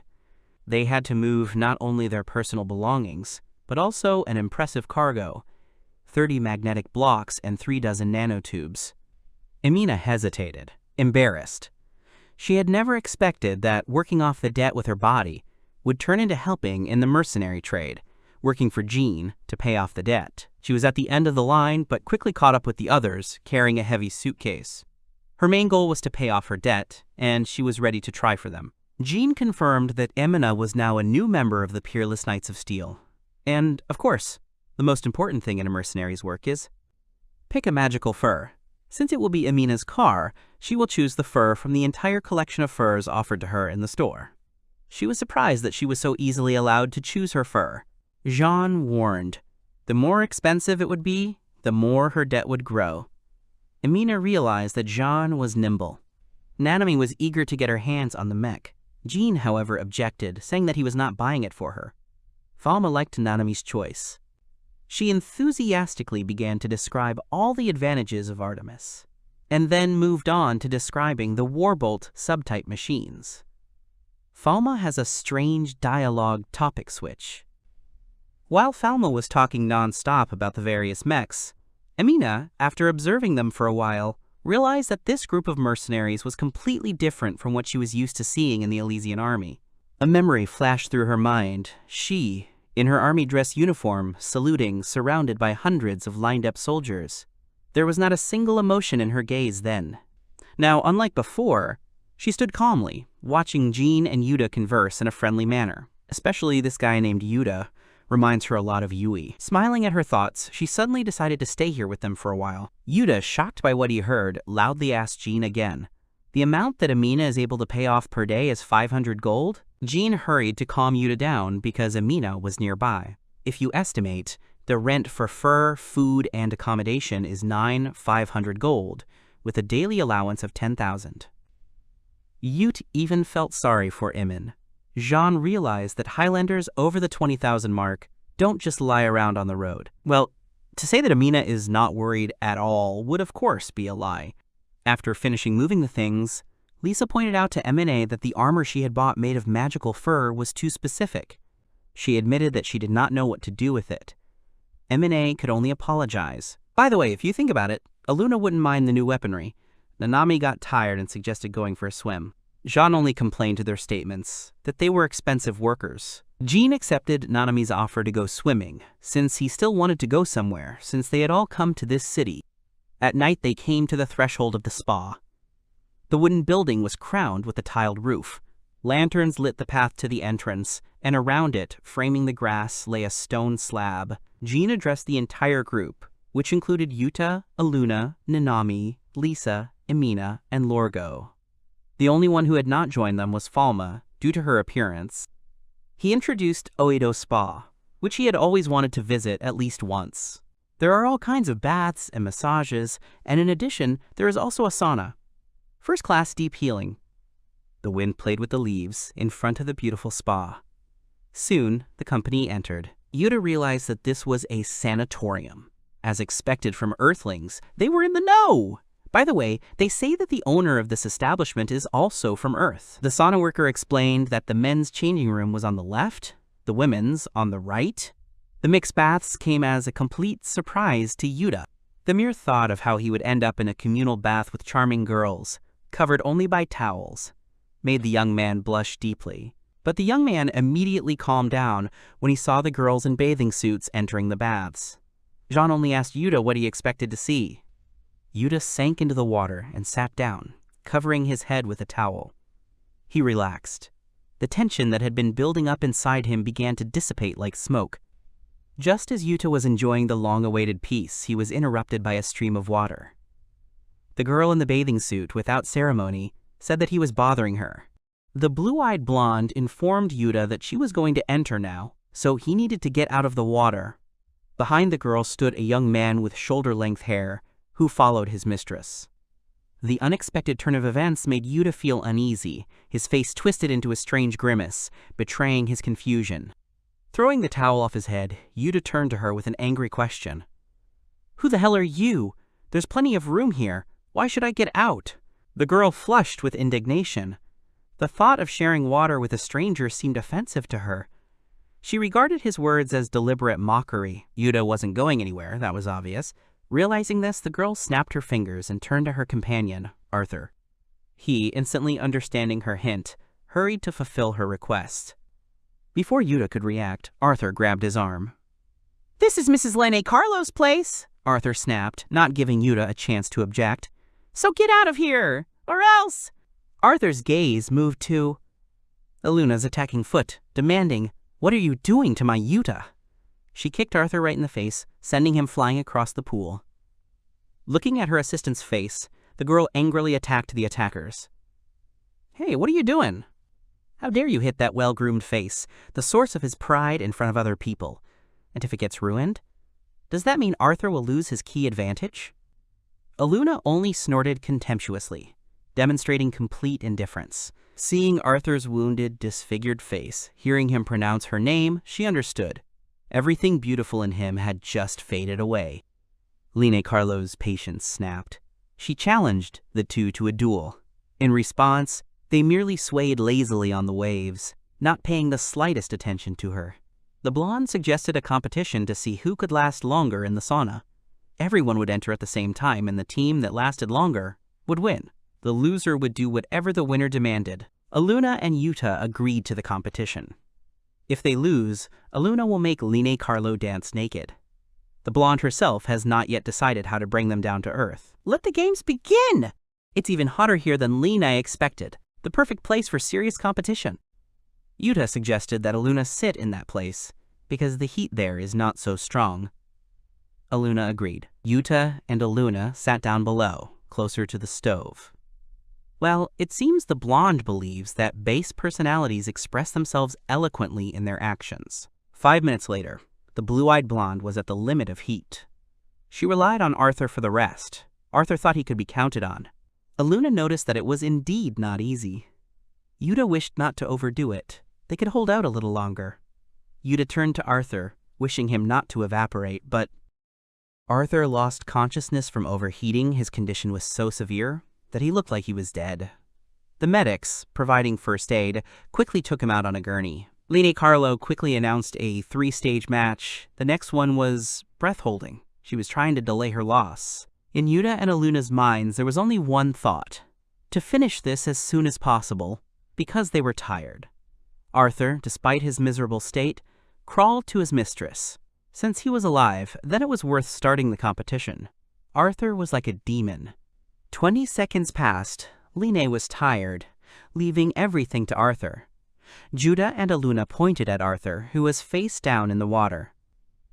He was taken away by medics on a gurney for the second time. The blonde changed the rules again, announcing 3 more rounds and points. In the third round, the points are tripled. This one, realizing that she would not fall behind, suggested that she independently choose something that she was really good at as a competition. Line Carlo asked Yuta with a smile on her face, "Did you just say that you wanted to compete in something I'm really good at?" Her cheeky smile slightly alarmed the young man. What the young lady handles best is the magic bellows. So they came with their bellows during the day. First of all, Line Carlo wants to praise her rivals for not running away with their tails between their legs. Arthur, having fully recovered, is ready to serve his mistress. All members of the group came to the meeting. In this case, the 2 strongest pilots will fight against them. This is the proposal put forward by the blonde. The entire team stood near their carrier on the ground, while the castle was visible in the distance. While Yuta and Falma were perplexed, Aluna noticed Line Carlo had the very famous magical fur, Odin. Could it be that she, one of the dozen excellent ones, Emperor of Thunder Line Carlo? Smiling, the girl in a brown knee-length skirt, shirt, and short yellow jacket looked at them. The yellow headband on her bangs added lightness to the image. Next to her, her servant Arthur stood with his head bowed, dressed in a classic suit. Well, now that they know that Line Carlo is the Thunder Emperor, she and no one else will judge them if they decide to run away. The young man assured that he would not run away, since he himself proposed this competition. Therefore, Yuta and Nanami will fight, since she is the best after Yuta. Jean warned his friends, "Do you even see the person you're talking to? That's Line Carlo, the Thunder Emperor, isn't it?" Yuta asked indifferently. "Is she some big shot known all over the world?" Jean nodded, confirming his guess. "Well, it's time to choose an opponent for the night. Arthur's apprentice, the centaur pilot. 14-year-old Nanami will fight against Arthur. She will definitely smash him to smithereens." 2 huge mechs stood opposite each other. Jean asked on the microphone if everyone was ready. Since they didn't have many hands here, Jean would be broadcasting from the carrier. The game would last until 2 wins. He loudly announced the start of the match. Nanami's mech took a defensive stance, and Arthur's mech centaur walked towards her on its 4 legs. A sudden scream escaped Nanami, but she did not move. Falma, realizing the danger, hurried to warn. The centaur's offensive power exceeds 30,000. Kitoris' sword slammed hard into Nanami's small shield. It remained in place. Magic Fur Centaur didn't expect that the little girl inside the fur would be able to resist his charge. Even the somewhat impudent blonde can't believe that Nanami managed to block the centaur's dash the first time. Is it possible that she is also beyond the 30,000 limit? But will she be able to block the second attack? Arthur used the dash on his opponent for the second time. Nanami decided not to run away against the rush, staying in the same place. Arthur did not expect such a turn. Falma could only shout to her that it was dangerous. Arthur's sword froze dangerously close to the head of Nanami's machine. Paralyzed with fear, she tried to counterattack, dodging him. Nanami launched a crushing blow at the centaur's front legs, shattering them. The centaur moved a short distance away from Nanami's fur, revealing his front legs to be damaged. Jean has declared the end of this great match. The winner is Nanami. With contempt in her voice, Line Carlo, standing over the kneeling Arthur, scolded him as if he were a boy, repeating that in that case he was not fit to be her knight. Arthur could only ask for forgiveness from her. Not far from them stood Yuta and Nanami. The blonde turned her head to the two of them to say that she was going to deal with you two on her own anyway. She will show them why they call her the Emperor of Thunder. Jean's question comes from the microphone. So, are you ready? The mechs Nanami and Line Carlo stand opposite each other. The blonde replied that of course she was. She could finish this in literally a minute, so it was time to begin. Nanami caught her attention on the phrase, literally in a minute, questioning the statement.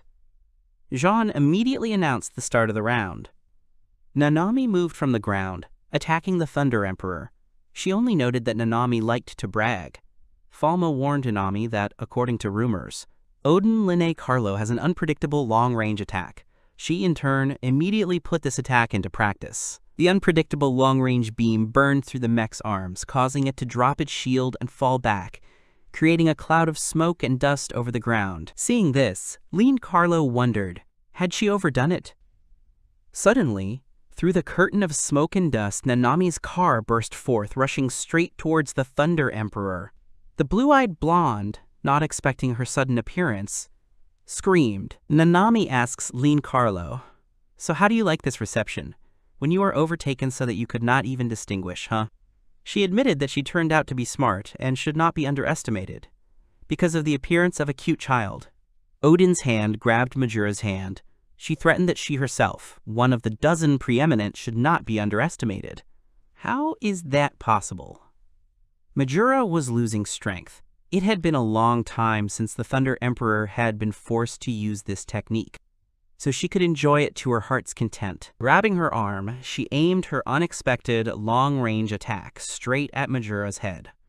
Falma, Aluna, and Jean froze in mute shock at what they saw. A single swing of the blade decided the outcome of the battle. Major's magical mech fell to its knees, headless and defeated. Alarmed, Nanami gasped for air, and the bitter realization of defeat washed over her. The Thunder Emperor's voice rolled like thunder. So how does it feel?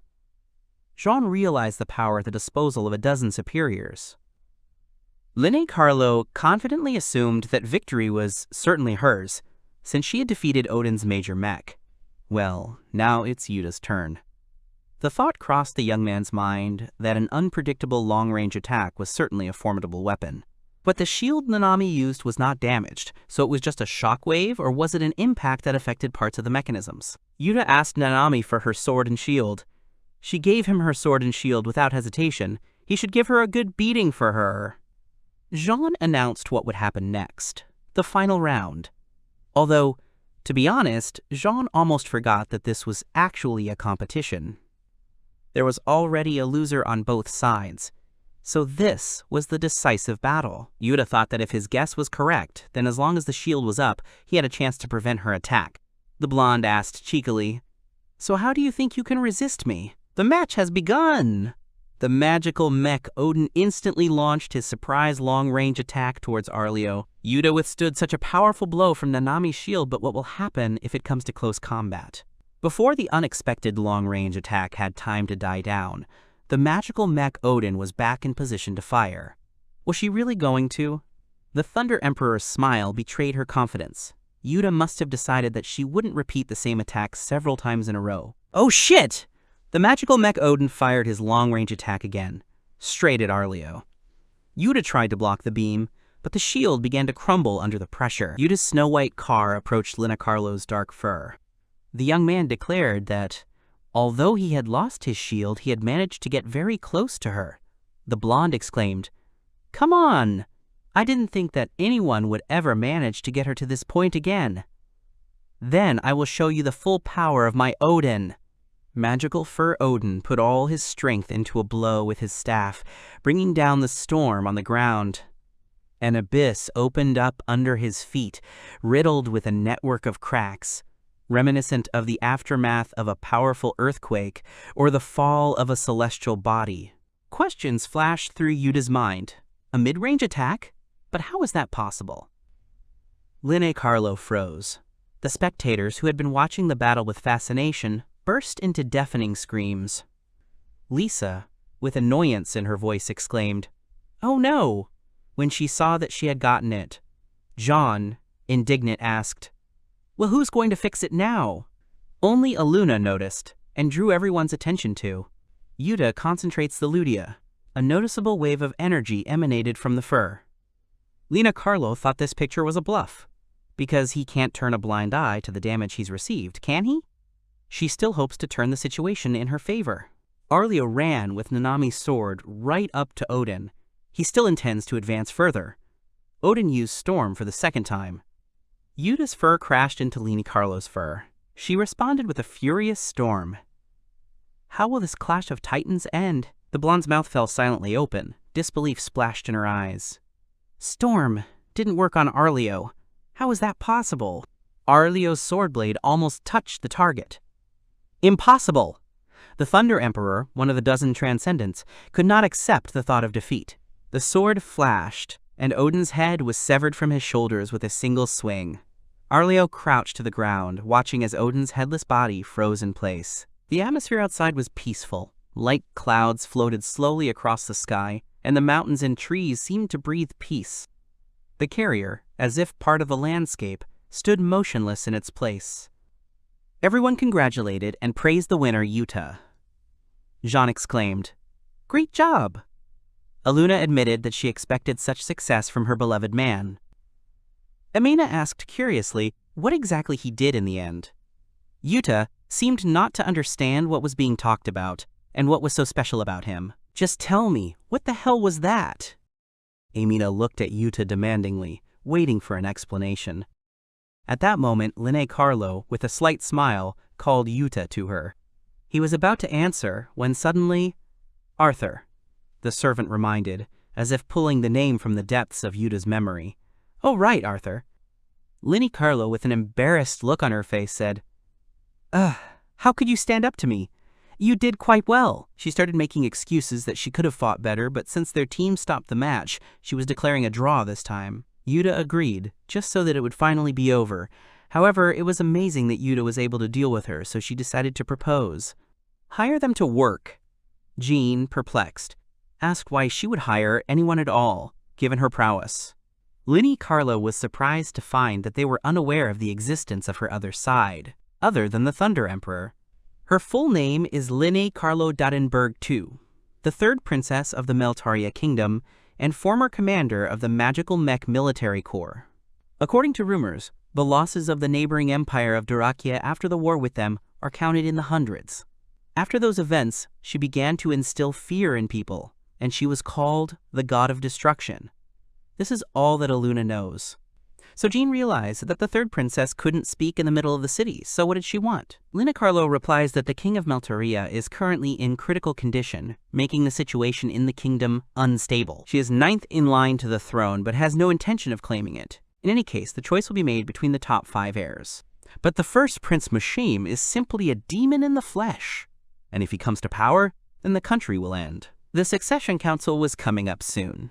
Lina Carlo wanted to introduce the mercenaries she had hired when they arrived. Juta wondered if they should do that. The princess said with hope in her voice, "Of course, I want you to become a new spark for the royal family." Yuta, Aluna, and Jean froze, considering her words. Finally, Jean said, "She's something." Leaving behind the streets where modest but well-kept two-story wooden houses stood, what appeared before their eyes was a huge royal castle, with its high walls dotted with windows and many towers lost in the sky. Princess Linne Carlo led our heroes to the door leading to the royal family's meeting room, known as the Round Table. Yuta sensed something was wrong and was wary of the surroundings. The princess opened the door and a room opened up before them with a massive table, in the center of which was a compartment for greenery. At the table sat members of the royal family and high-ranking politicians close to the court. The king's throne remained empty, and behind it fluttered the flags of the kingdom.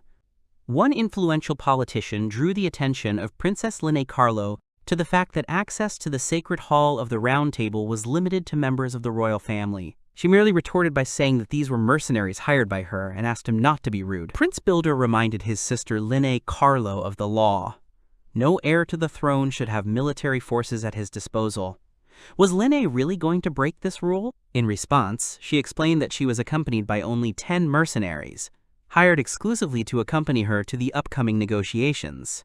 Crown Prince Mushim quickly ended the conversation, calling what had happened an innocent joke by their younger sister. Builder wanted to object to his brother. The name Mushim sounded like a thunderclap.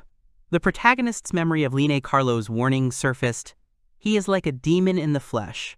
The crown prince, with his stern, almost severe face, his hair slicked back and revealing a high forehead, and his jacket richly embroidered with patterns and discreetly decorated with a plate with decoration, immediately gave away his identity as Mushim. Mushim reassured his brother, who was sitting next to him, that they were just mercenaries and there was nothing to worry about.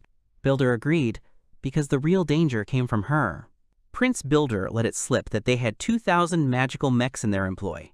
So despite all its advantages, Linne Carlo approached her 2 older brothers, saying that she must have heard them wrong. She repeated Builder's words word for word, with a smile on her face. "You now have 2,000 magical mechs at your disposal." Finally, approaching her agitated brother, she said, "Could it be that this is about my successor as commander, Kruse? Or is there some connection with the rumor that he is the one with whom you while away your nights, Brother Mushim?" Mushim, having exhausted his patience, jumped up and shouted at Linne Carlo, calling her a piece of trash. Juta stood between Mushim and Linne Carlo, blocking her from him. Another prince stood up and asked everyone to calm down, explaining that they were in a sacred place. Silence fell between Linne Carlo and Mushim like a thick curtain. Yuta felt the tension in the air. Now they decided to proceed to the main topic of the meeting, namely, the candidates for succession to the throne. Thoughts flashed through the mercenary's head that this was very similar to internal aristocratic family squabbles. It immediately felt like he had ended up on the pages of a history textbook. The third princess wondered what was the point of further discussions, since the king had already chosen an heir. The crown prince is Yuden. She thinks he is perfect for the role. Mushim's voice rang out, declaring not to make him laugh, because he is the crown prince. Mushim declared that the king made this choice in a hospital bed and while delirious, so it is hard to believe that he was capable of making a sound, balanced decision. Linne Carlo, latching onto her brother's words, decided that he meant that when you lie sick in bed, you lose your vaunted insight. In response, Mushim advised her not to get carried away too much, even if her Ludia value was somewhat high. This is no reason for arrogance. Mushim's look, full of hidden meaning, forced the Prime Minister to move on to the key issue. The Prime Minister, yielding to unspoken pressure, initiated a vote on the issue of the heir to the throne. Linne Carlo protested, rising from her chair. "The king's will is unbreakable. The crown prince must inherit the throne." Prince Mushim has noticed that Linne Carlo is behaving in an extremely bad manner. He agrees to hold a vote. Prince Builder is also not against holding a vote. The Prime Minister asked those gathered to support the vote by raising their hands. Almost all hands shot up. Only Prince Yuden, with his eyes closed, remained silent. Next to him, Princess Linne Carlo was silent, but there was aggression in that silence. The Prime Minister announced that the motion had been approved by a majority vote. In that case, the resolution would be passed in 5 days. It would include 5 dukes and 4 adult members of the royal family, in addition to representatives of the interested parties. Yuta noticed his employer slam the table angrily. The third princess of Meltaria, Linne Carlo, showed a surge of barely suppressed anger on her face for disobeying the will of the king. Linne Carlo, having made sure that there were no strangers, gathered everyone in a secluded house. There she announced that this was exactly what she had expected. At this rate, Mushim would become king. Yuta reminded him of the upcoming vote. Jean sharply objected, noting that in votes involving high-ranking government officials, the outcome is usually predetermined. The blonde confirmed Jean's thought. Mushim's influence secures him the support of the following key figures: Second Prince Balder, Second Princess Lindil, Prime Minister Blur, Mushim's father-in-law Duke Caron, and Duke Holmer, who has business connections with him. Yuta counted on his fingers only 5 people supporting Mushim, out of 10 who would participate in the vote. Jean knew that they had already decided everything and just wanted to hide behind this vote. Aluna asked, "Does anyone have any ideas?" Frankly speaking, Linne Carlo thought that at this point in the game, the only ones who would vote for Yudin were herself and First Princess Rilia. However, Duke Riedmart and Belerma are not too fond of Mushim, so in theory, it wouldn't be hard to convince them. The problem is one decisive vote. Yuta suggested to convince the second prince, or princess. The third princess knows that it won't work, it's hard to even imagine, since they think in the same way as him, so they need to target Duke Homel. If they are only bound by commercial interests, then they have something to negotiate on. Yuta asked, and why? First of all, Linne Carlo gave our mercenaries 100 million as an advance payment and compensation for the repair of damaged mechs. The rest would be paid upon completion of the task. Jean was glad that she was not paying in advance. She only stated that she did not go back on her word. It flashed through Yutu's mind that at first she often went back on her word. Yudin asked to be introduced to the guests. His sister introduced him. "This is my younger brother, Yudin." "Pleased to meet you," he said. Yuta introduced himself and his companions, Jean and Aluna. Jean, counting the money, asked, "Is this Yudin's money?" Jean asked if she had money, to which she waved him off, explaining that Yudin had simply covered for her this time. Jean, burning with impatience, pressed Lino Carlo, demanding an explanation. How was she going to pay them in full? Linne assured that she would pay the bill as soon as she received her share, due to her as a member of the royal family. Yudin supported her, adding that she had good reasons for this. The problem is with the families of soldiers killed in action. She pays them an allowance every year. That's why she never has enough of her own. Linne Carlo assured that this goes without saying. After all, they fought for the royal family. Looking after the rest of their families and helping them is the least we can do for taking their loved ones into battle. She considers it her duty. It seemed that Yuta had jumped to conclusions about her. Aluna suggested that they postpone the negotiations about money and discuss ways to win Duke Homel over to their side. The princess tells us that currently numerous bands of marauders are running rampant within the Duchy of Homel, and the damage to property is estimated at 30 billion gold. These bandits are also former warriors of the now-destroyed Stuttgart, and they seem to be quite strong. So Linne plans to get his vote in exchange for settling this issue. Jean realized that she wanted their group to deal with these guys. The blonde suggested that they take Arthur with them. Arthur was dumbfounded and asked, why should they take him with them? The princess replied that it was unfair to send them to a completely unfamiliar place alone, and besides, he would be of no use here, so now was actually a free time.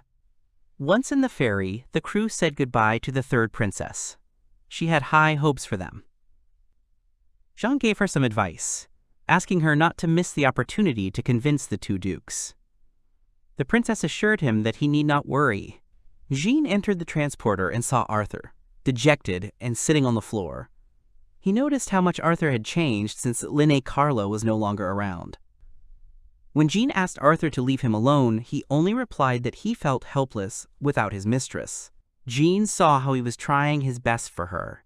He knew that if he continued to act so depressed, he would not get her approval.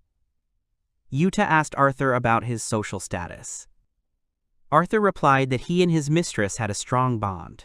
Arthur stood up abruptly and rattled off that he was the second son of Count Rickelmer, had graduated from the Knight Academy, and was the best in his class, and was now a knight apprentice to the beautiful, charming, and refined Lady Lina Carlo. Juta was surprised by his status as an apprentice, because he was already a full-fledged knight.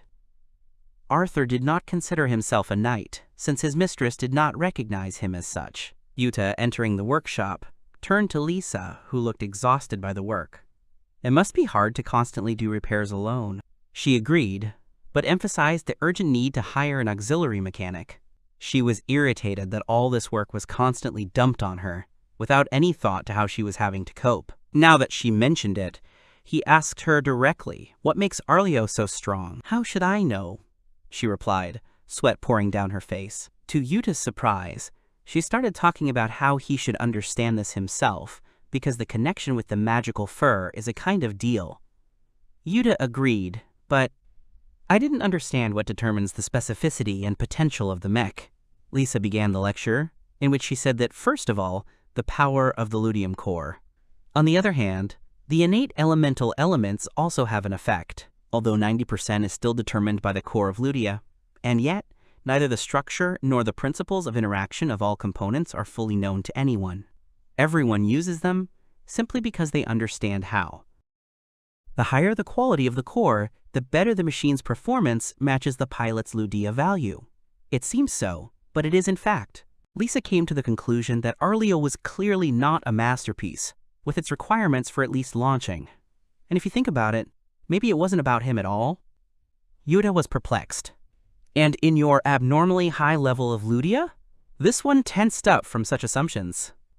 In the Erisha Empire, in her room, Shirayuki Yui, broken by the grief of losing Emina, sat motionless at her desk. She still can't quite accept it. The unrivaled Knights of Steel killed her. A knock on the door made her break away from her thoughts.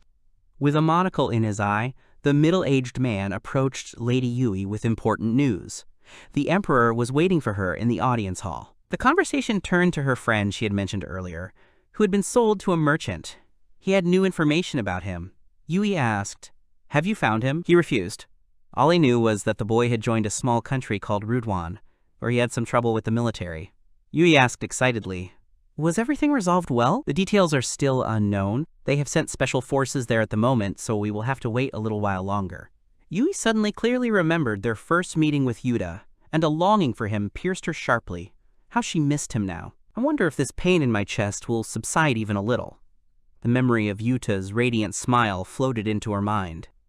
All that was left for the old man to do was quietly lead Mrs. Yui to the meeting place. In the audience hall, the Emperor, seated on his throne, remarked that he was aware of her recent depression caused by Emina. He asked, "Have you managed to cope with it at least a little?" Yui is deeply touched by His Majesty's concern, but she cannot say that she has recovered yet. The Emperor asked not to force himself to overpower Yui. He found some interesting documents in the old archives, which said that the shrine tomb of the legendary great sage is located deep in the Devil's Forest.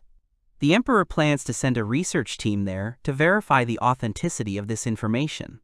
The Emperor invites Yui to join them. The name of the supreme sage is Rafshal, and rumor has it that he is the creator of the first combat mech. Yui can't just sit locked in her room all day long. Surely a change of scenery would do the sad Yui some good. Yui agreed with the Emperor, because sitting in her room she gives in to heavy thoughts, so she really wanted to join the expedition. The Emperor was pleased and said that he had ordered the preparations, but he would discuss further details with others. An old man with a monocle thanks Yui for agreeing to take part in the expedition to the shrine. Yui asks her not to thank her, because it will be good for her too. It will distract her. The expedition currently consists of 3 scientists, 2 high scorers with 20,000 plus ratings, dozens of 10,000ers from various countries, 20 mechanics, and 50 soldiers for security.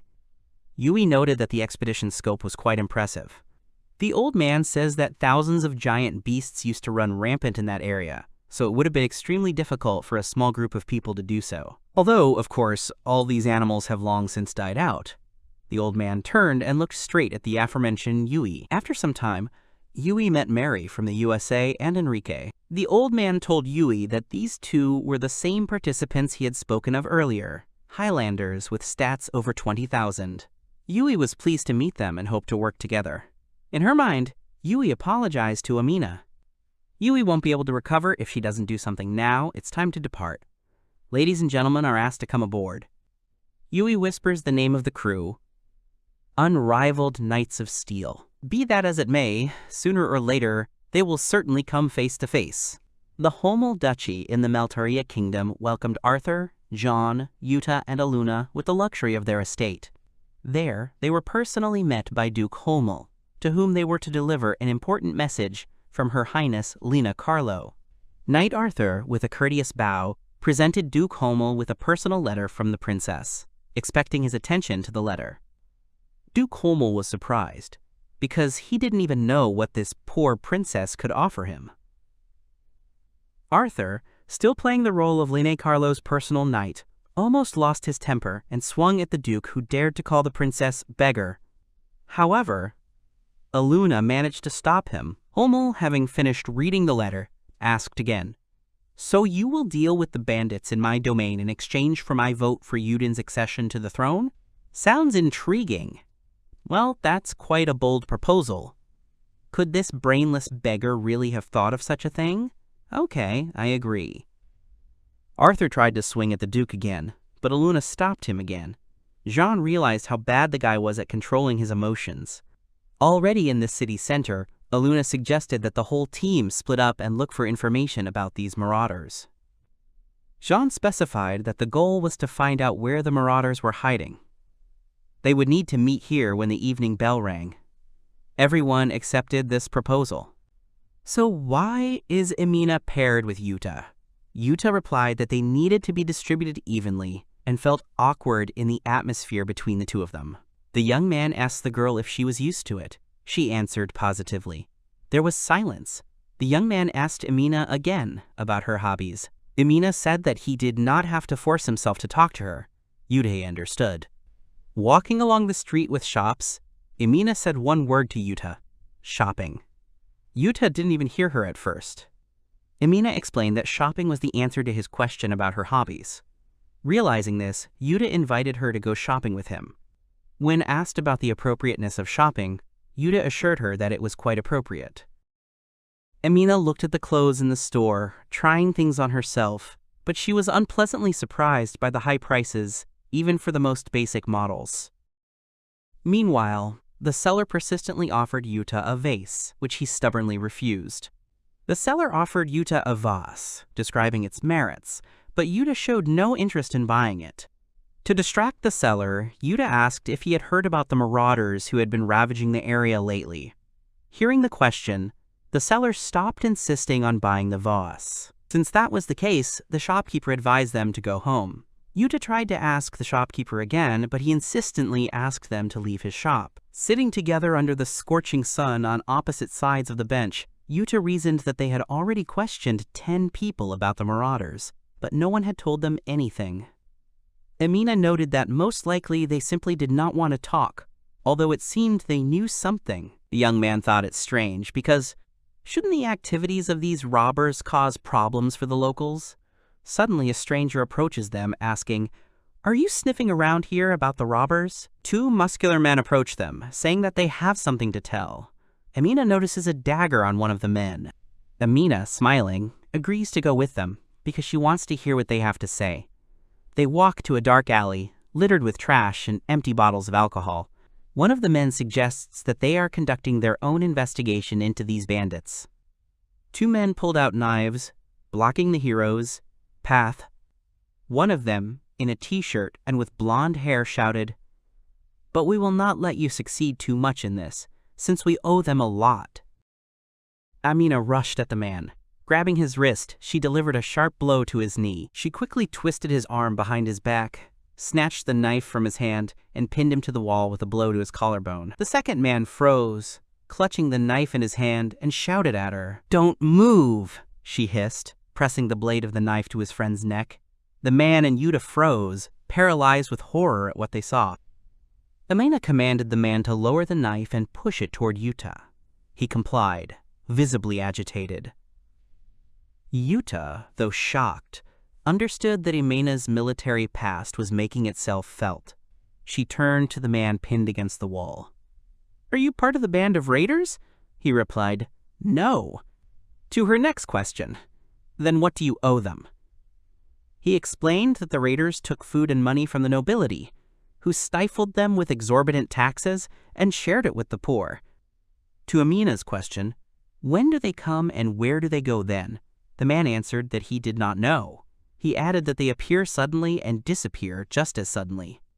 To the question, "Where exactly?" the man answered that he did not know the exact location, but presumably in the area of Mount Dena. She asked them what else they knew. They said they knew nothing else. Resigned, she let them go. The two men ran as fast as they could away from her. Yuta was amazed. She had dealt with them in the blink of an eye. She only noted that they had not learned anything special and suggested that they return to the task. They wandered around for a while, trying to find out about the marauders from passers-by. Yuta was mostly the one asking questions, and Amina was just standing nearby. The young man suddenly noticed there was a hairpin on the shop window, exactly like Yui's. Suddenly he blurted out, "Listen, Amina, do you like anyone?" Amina, clearly embarrassed, did not immediately understand. "What?" She blurted out in embarrassment, "Why are you asking such a thing so suddenly?" Yuta calmly replied that he had a girlfriend he was in love with, although she didn't know her. Now Yuta is separated from her, and he doesn't even know where she might be. He never got a chance to tell her about his feelings, so maybe she doesn't think about him at all anymore. Yeah, maybe he should have confessed to her earlier. The bell strikes the evening hour. This means it is time to meet the others. Yuta apologizes for the conversation he just had with her and suggests that she go to the right place. Amina thinks, "What hopelessness," and calls Yuta by name. Amina was sure he would definitely meet this girl again, and then he would definitely confess to her. Yuta agreed and gave her his word that it would be so. Yuta asked how it went. Arthur said they had asked quite a few people, but it seemed like people just didn't want to talk about it. It was the same with Aluna. The locals are somehow too taciturn when it comes to these free bandits. Besides, it seems that in their eyes they are more like big scoundrels than bandits. Yuta knew it, and Jean probably didn't find out anything special either. Zhang came and asked, "Why do you suddenly have such a low opinion of me?" Jean and Lorgo have gotten quite a bit of information, both about the location of their lair, their total numbers, and their leader. It's amazing. And how did they manage to get the locals to talk? Jean pointed his thumb at Lorgo. It was all thanks to him, even though he had done nothing. Lorgo, being gigantic and scary in appearance, simply pounded his fists behind Jean's back. Aluna, Yuta, and Amina immediately understood what was going on. It was pretty mean, because Lorgo himself looked like a bandit. Judging by the overall picture, the raiders' hideout is located in a cave at the foot of Mount Den. They are armed with about 30 magical mechs, and at the head of a certain brave man nicknamed the Lion King. He always wears a lion mask, hiding his face. It is not difficult for Jean to guess the reasons why a bad guy needs to hide his face. Jean believed that his name was well known in this country. Hearing this, Yuta realized that this could cause them problems. Jean, however, countered that this was just a guess, and reminded them of the planned night raid for today. At night, near the third rise of Mount Dena, Jean informed everyone that the transporter will remain there. Lorgo and Falma will remain on guard, just in case. Well, everyone else is to move out, except for Wajura, in the force of repairs. Jean gave the order to begin the cleanup operation. The rest of the group agreed, eager to get started. However, Arthur broke the silence by shouting the name of Lady Lena Carlo. Jean, afraid of attracting attention, ordered him to be silent, reminding him of the need to remain discreet. Yuta asked Amina about her new mech, Artemis. Amina was grateful for the new mech, as it was easy to pilot even without much experience. Aluna reminded her that it was actually her own, just borrowed. By the way, Yuta became interested in asking Amina what Lisa meant when she said that your mech's armor was too special. Amina wanted to answer, but she was interrupted by a warning to stop. Two huge firs towered at the entrance to the lair, under the root of a majestic tree, vigilantly guarding it from unexpected visitors. Aluna spotted two lookouts. "Can't we deal with them quickly?" she asked. Yuta shook his head. "No. If we're going to do a full-on manhunt, it's too early to show off." Then Amina suggested, "Then leave it to me. Let me show off Artemis in all his glory." Amina, while inside Artemis, activated the blackout, making it almost invisible to prying eyes. Yuta was amazed. That was the special thing about this fur.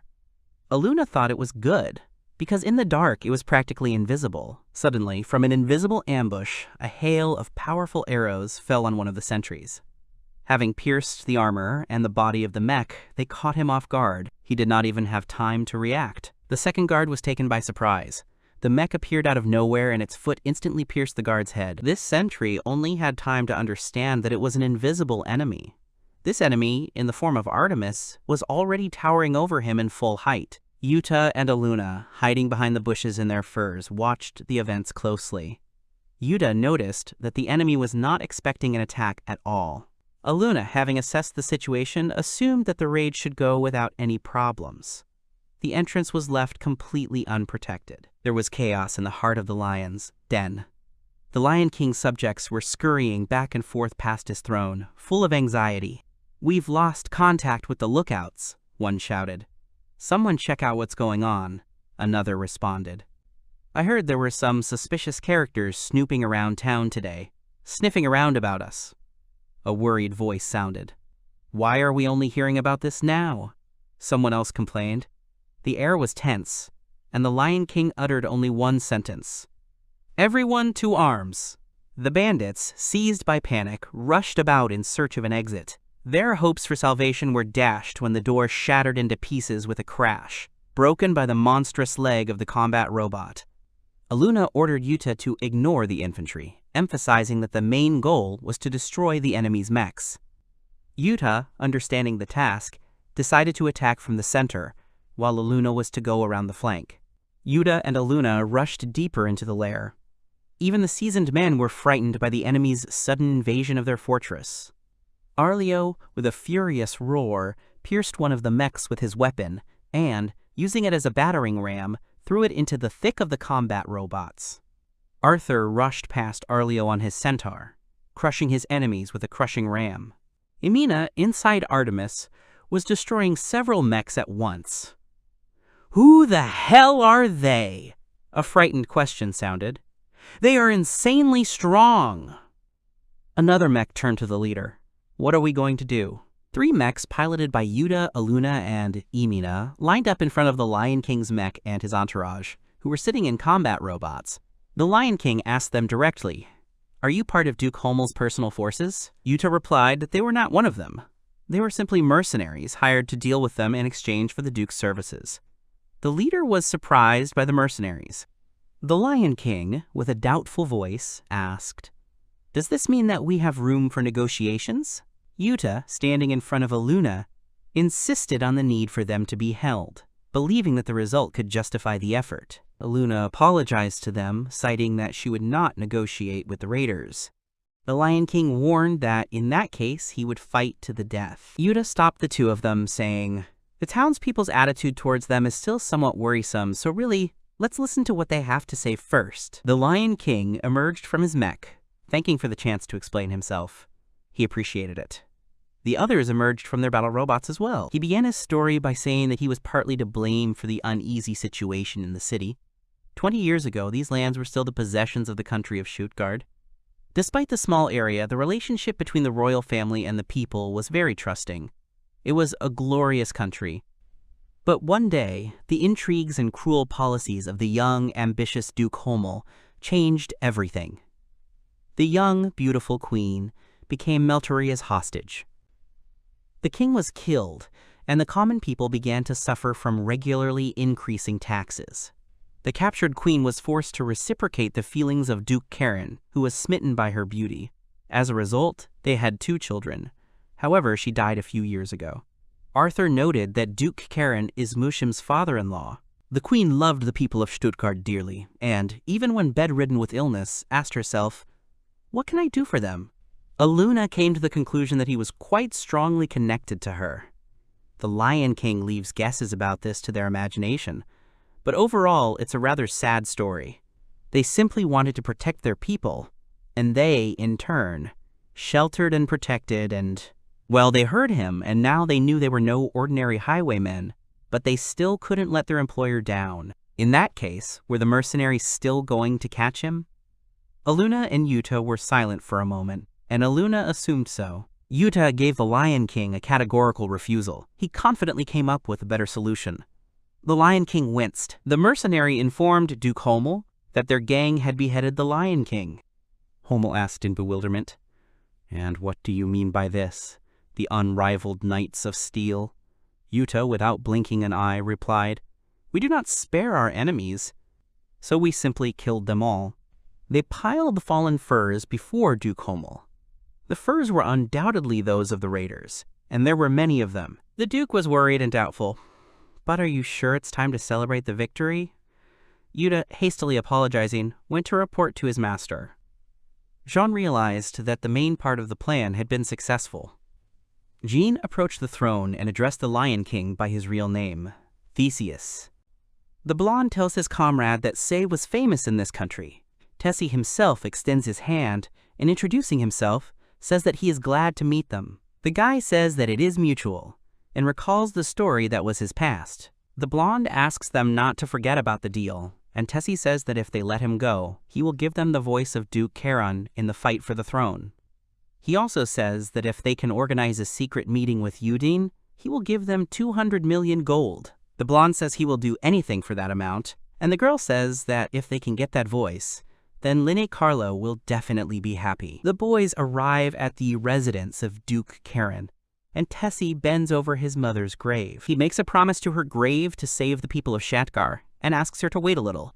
An adult man comes up behind them and tells Theseus that he has not been here for a very long time, and upon his arrival, immediately asks for a huge sum of money. Tessie introduces his father to the boys and addresses the Duke, saying that the boys were excellent riders. The father immediately wants to take them into his service, but Tessie asks not to take his friends away from him. The Duke asks the boy if what he wanted was the succession to the throne, and the boy says that it was, and tells him about the slight difficulty of the situation. The guys find themselves in the royal capital of the Meltaria kingdom, and the guy notices that everything went quickly. The princess asks the guys how it went, and they tell her about getting the Duke's voice. Yuta tells her that someone wants to meet Udine. The princess starts to wonder who it was. Tessie appears and says that they haven't seen each other for a long time. The girl looks at him in surprise and then, pulling herself together, asks Arthur to bring Udine. She asks if the rider's room would suit him, and he tells her that he trusts her choice. The girl asks the reason for the secret meeting, and Tessius explains the whole situation to her. Prince Udine greets the boy and asks him to sit down. Tessius sits down and says that he has a request for him. Udine notes that in his current situation, he will most likely not be able to help him. Tessius looked seriously at the guy and said that he was asking to do this not now, but when he became king. The prince asks affirmatively whether he was the son-in-law of Prince Musham, and Tessie confirms this and says that he is also the eldest son of Duke Charon. Tessius asks the prince to unify tax rates throughout the kingdom and issue a decree prohibiting persecution of people. The prince says he understands, but notes that doing so would undermine their authority. Tessius says he has no objection to this. He tells how he saw with his own eyes the terrible state of the inhabitants of the Duchy of Holomel. Tessius could not come to terms with such cruelty. Udine asks the reason why the boy decided to turn to him, because he could have asked his brother Muxim. Tessie explains that it is unlikely that Muxim would have accepted his request, because he was on good terms with the dukes.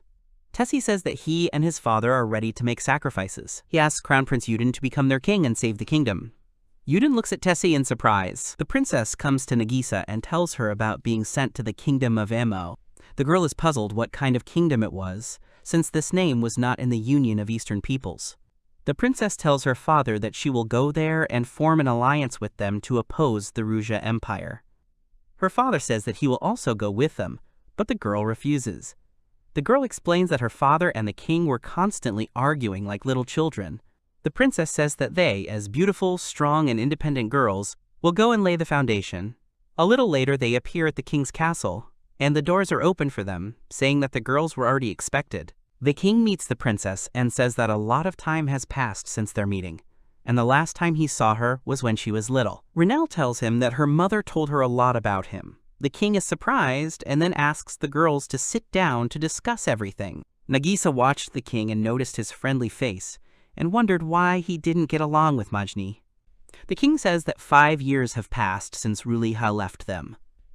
The princess says that they came to them as ambassadors, and since they had bad relations with the Rugia Empire, She would like to discuss with the king the possibility of an alliance with them and with the union of the Eastern nations. The king's gaze changed abruptly, and he said that the union was unlikely for him. The girls were surprised by his answer. The king says he doesn't trust the alliance of nations, and the girl says incomprehensibly that it was supposed to be mutually beneficial to them. The king notes that this alliance forced 4 states to leave the country in a short time.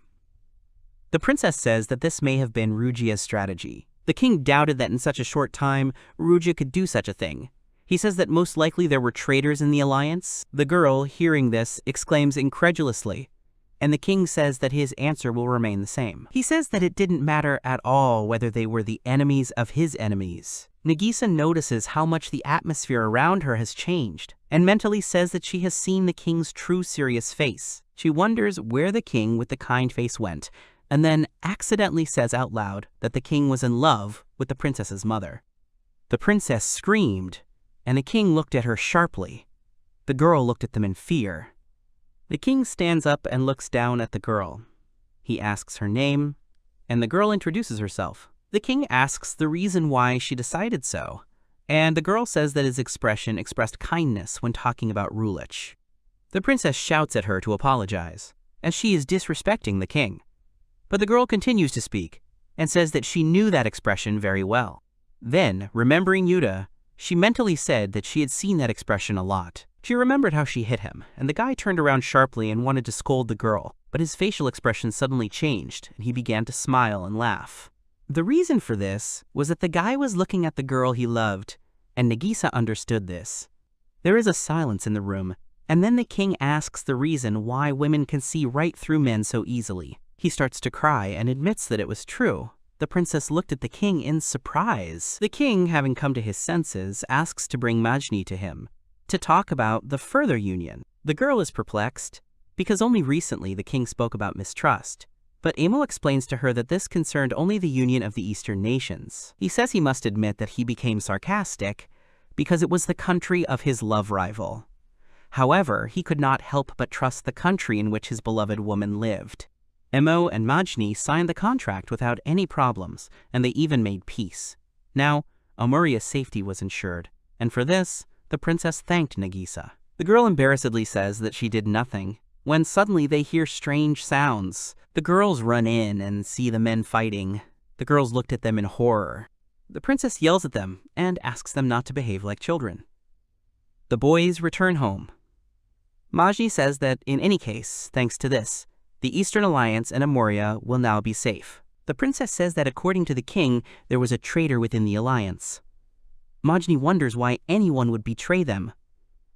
Suddenly, they hear a crash. The boys are informed that there was a large landslide ahead, which was man-made. The boys are very surprised by this, and they are told that 20 mechs of enemies were discovered.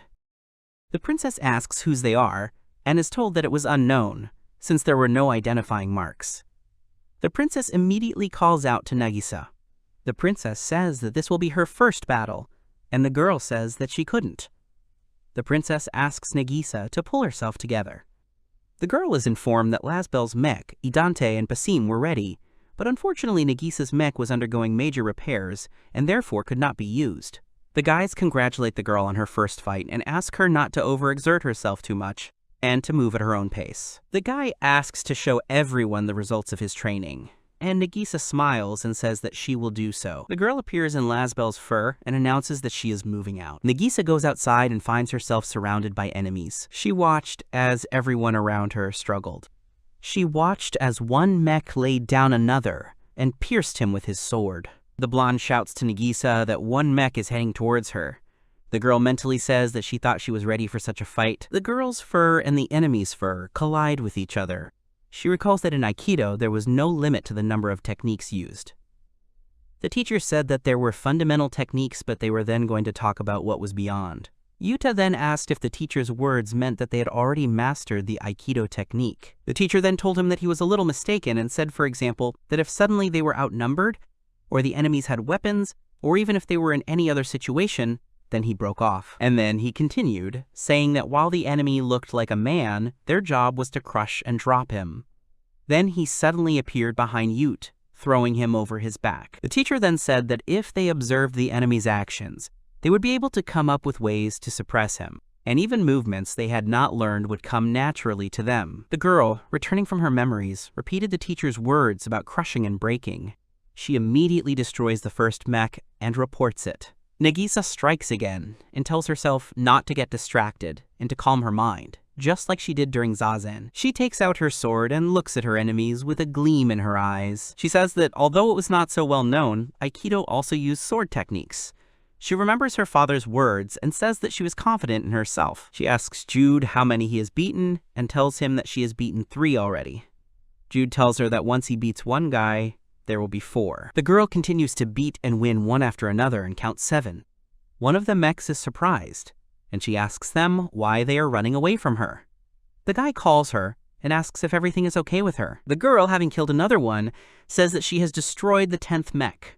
She stood surrounded by fallen mechs. The boys say the girl was gorgeous, and then notice something bluish-white surrounding Lasbella. The girl asks the guys if the mission was completed, but they look at each other and just give her a thumbs up, indicating that she did a good job. In the kingdom of Meltaria, the day of voting for the succession to the throne has arrived. In the Great Hall, the important people of the kingdom, who were nobles and representatives of the nobility, have gathered. Everyone is sitting at a huge round table, in the center of which lies a laurel wreath. The situation was tense, and everyone was watching what was happening carefully. Each of them was serious. The man says that Duke Karen has not arrived yet, but since the time has come, they were going to start voting.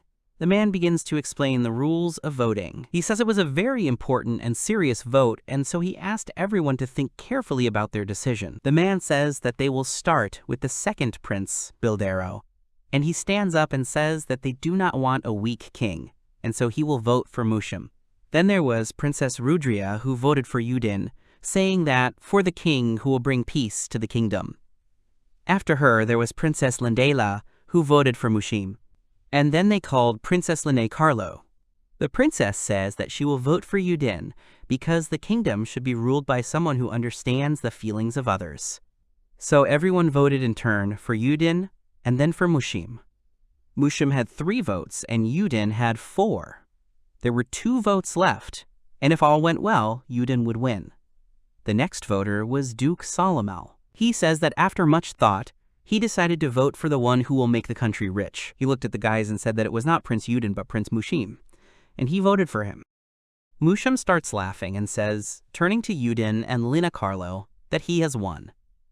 The girl jumps up and asks everyone to wait, because Duke Karen has not voted yet. The boy says that he has already taken care of the Duke's vote, and since the Duke always kept his word, the prince made him promise to vote for him. The princess thought that the Duke really was like that, and wondered what the Duke's goal was. If Coron is announced. Mukuldur per Majukesha Basinkara. The door opens, and the eyes of those sitting in the room widen at what they see. Instead of the Duke, his son Tessius enters the room. His gaze was serious, and he held a paper in his hands. Everyone looked at him, and Prince Mushim asked with displeasure what he was doing at this meeting. Tessius hands over the paper and says that it was a family inheritance that his father had already signed. He says that he was now the Duke of Coron.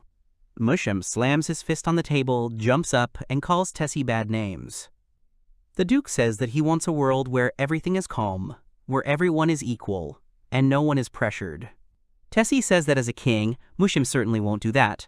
The guy takes a tablet and puts his vote on Yudin. Mushimi shouts at him in a rage, calling him a bastard and saying that it was unforgivable. The princess turns to him and says that everything was fair and Yudin is now the king. Mushim furiously shouts that he could be the only king. The man tries to calm the prince down and asks him to accept this. Mushimi takes out a knife and cuts the man's throat, telling him not to dare give him orders. The princesses looked at this in shock. The prince tells the dead man that it was his incompetence that led to this. Yuta looked at him in shock. Mushim tells the princess how he could not prepare in case he lost.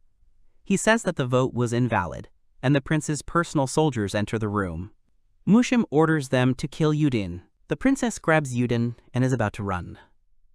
The blonde asks her to run away immediately, and the girl asks where they will run if he has taken control of the entire castle. The princess tells them that they can go down to the underground hangar, since most likely her Odin should have been there.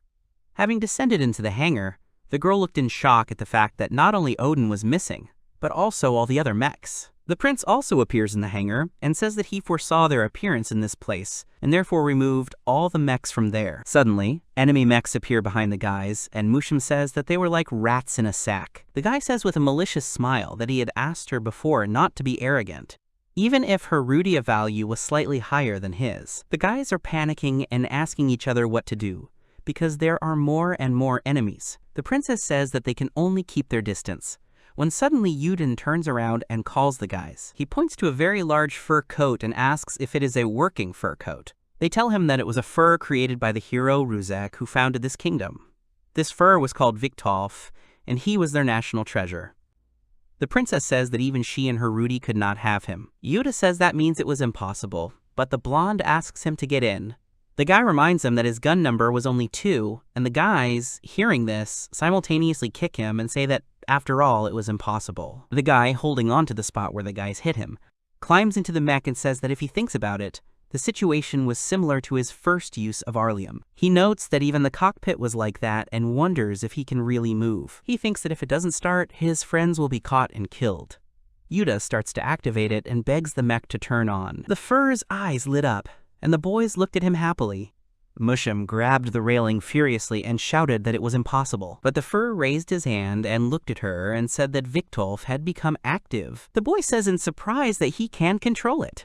It was good for him, but he didn't know what to do without a weapon. Yuta has 5 mechs. He clenches his fist and wonders if he can deal with them without a weapon. Suddenly, he moved very quickly, and the enemy mechs and Mushim were shocked by this. He very quickly finds himself near the enemy, and the guy, barely holding on inside, says that it was very fast. He hits one mech, and it breaks into small pieces and flies towards its comrades. Just one mech collides with 2 others, and together they continue to fly further. They crash right into the door, destroying it, and fly on, destroying everything around. The mech Yuta was sitting in was surrounded by dust and smoke due to the impact. The guys looked at him in shock, and the blonde said that it was even more than he expected. Mushim says that these mechs were the pride of the Meltari Highlander fleet. He says that with just one blow, 3 were defeated. The princess says that it was natural, since Viktolf was in front of them.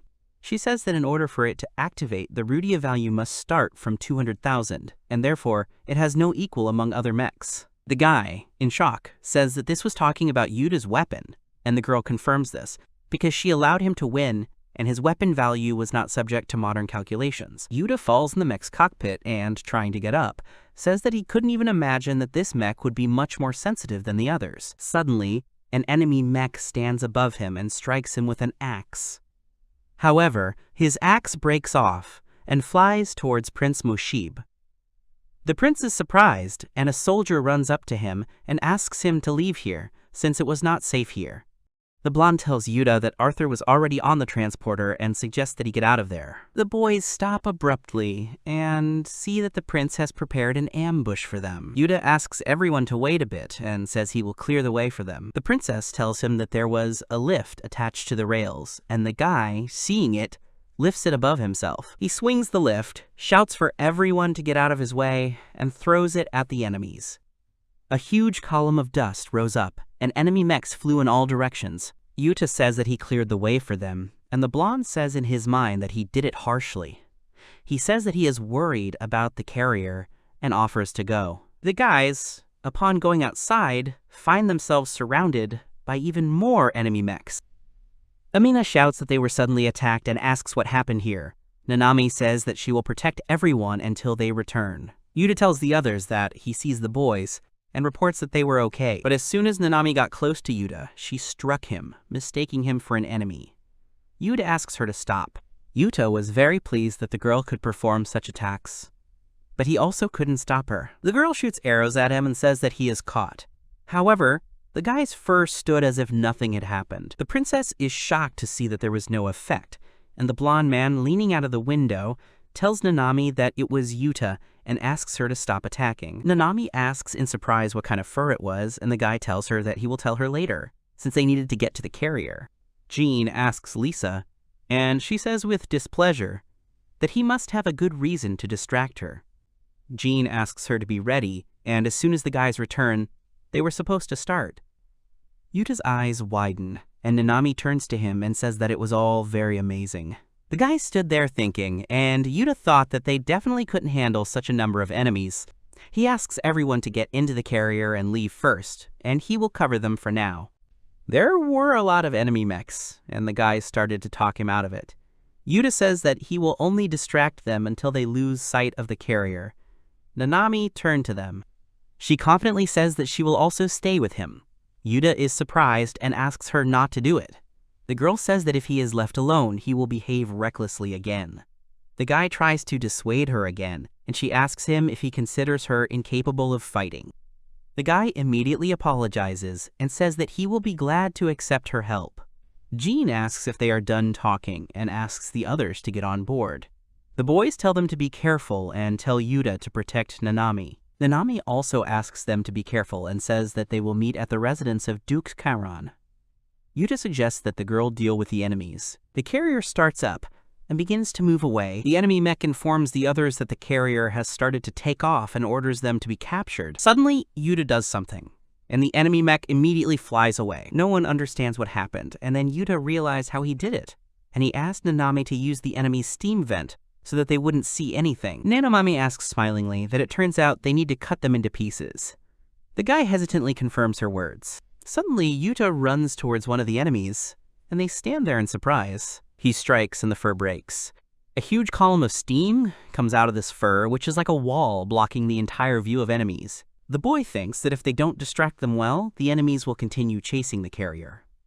Yuta turns up the volume and tells Nanami to run downwind. They ran in different directions, and Yuta thought about how he hadn't been alone with Nanami for a long time, and now they would have to be on different sides again. He mentally asks the guys to be careful and wait for them at the Duke's residence. The girls watch the explosions from the carrier, and the princess asks Aluna if everything is okay with the guys. The girl tells her that they should not worry, since Yuta was there. The princess watched the girl's movements closely, and noticed how she was actually worried about the boys too. The boys arrive at the Duke's residence, and the Duke himself, upon meeting them, says that he could not even imagine how far Mushib would go.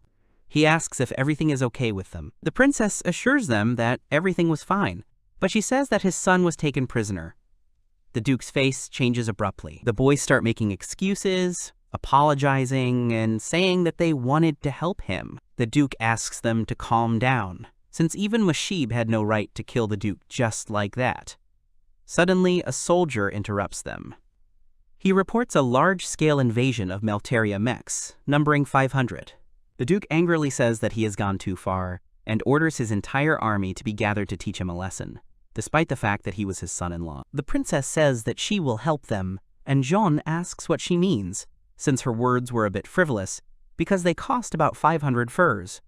Jean asks her not to forget to prepare a solid bonus for this, and says that he will be in front with Emina, and the girl guesses that Falma will be behind.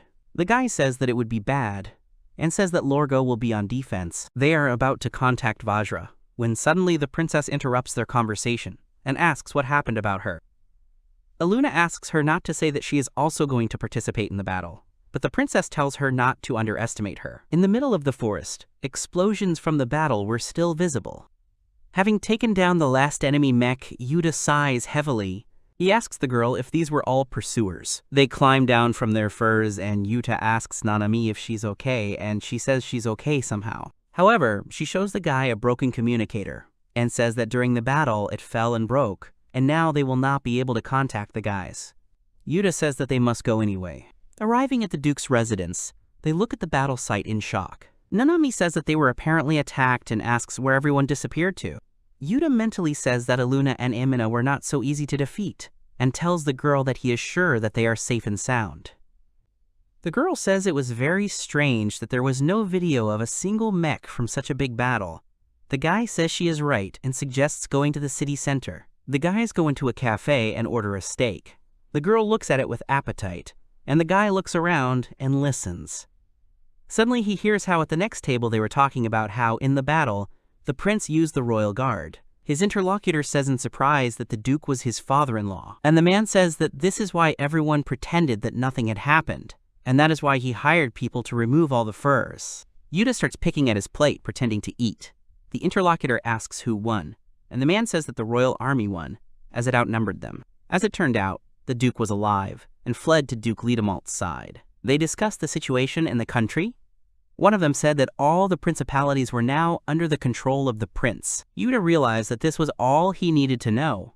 He pretended to just ask a toothpick to avoid suspicion. Yuta says everything is fine, realizing they don't have toothpicks. The man says something strange is going on, since the Duke's army was barely damaged. It seems suspicious, since they shouldn't have had a chance against the royal army. Too good to be true. They say the frontline mechs were very strong, but they still left one mech as a cover. It turns out that this mech was fighting off the enemy alone, and when his comrades left, he simply disappeared. Yuta wondered how this could be, and realized that it was most likely Amina. He stands up and tells Nanami that they are leaving. He smiles and tells her that everyone was alive. The boys were all standing there, alive and well, and Jean says that they were able to easily join Duke Liedemalt.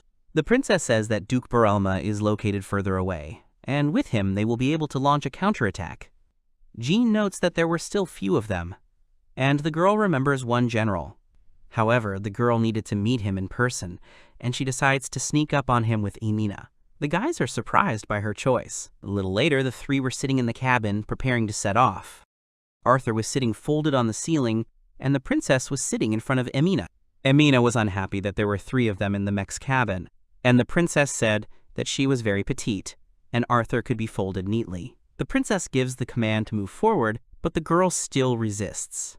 They start arguing with Arthur, and start moving forward. The girl continues to grumble discontentedly, and the princess calmly answers her.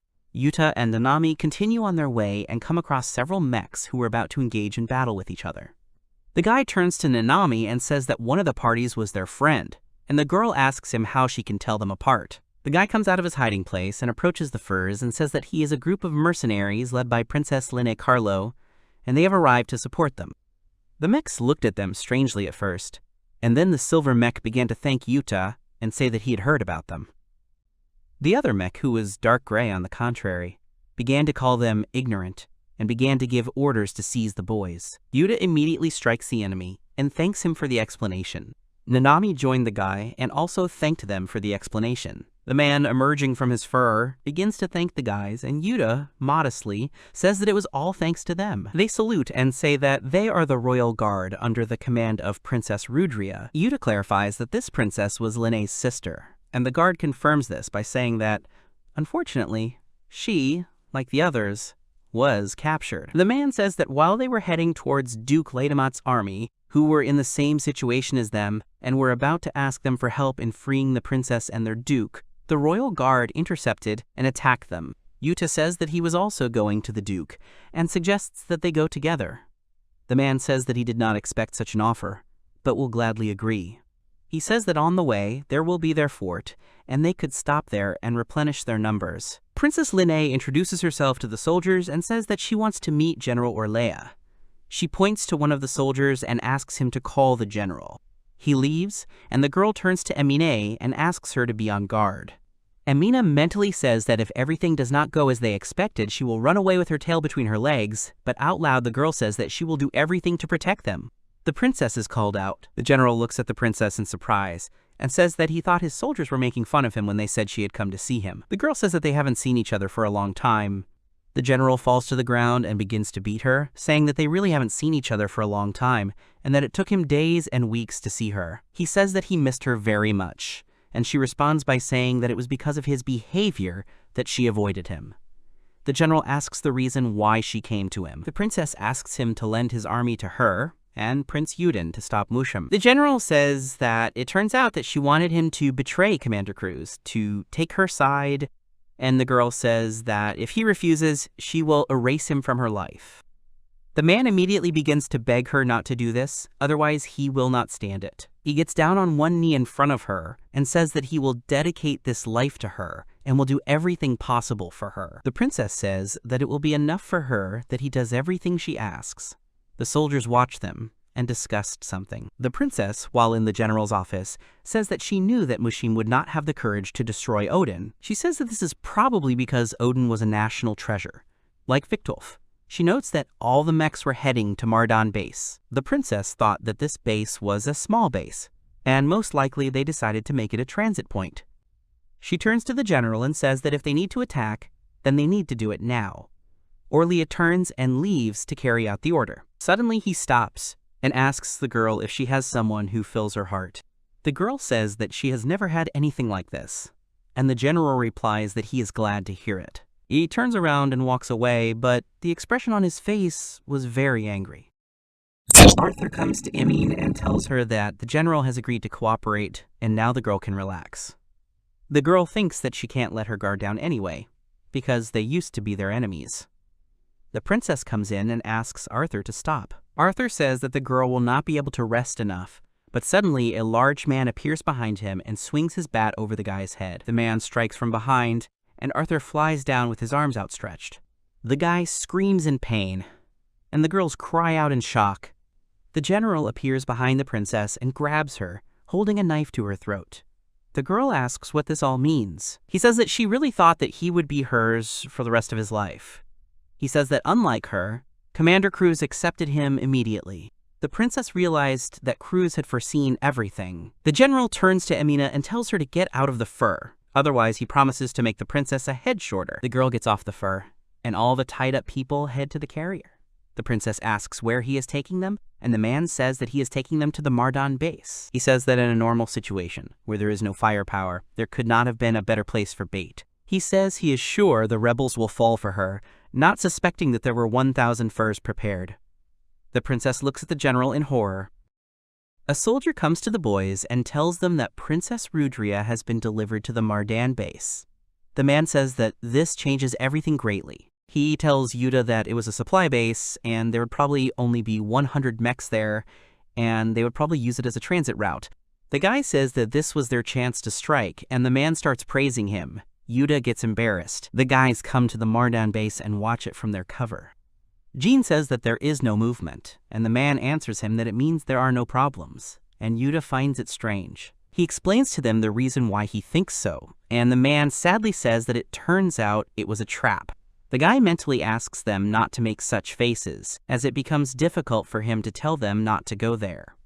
Yuta says that he will just go there alone, because if they all go there, it will be bad if they get caught, but if he goes there alone, he is sure that he can handle it. The man didn't want to let the boy go, and Yuta climbed into the fur and said that he would be quick.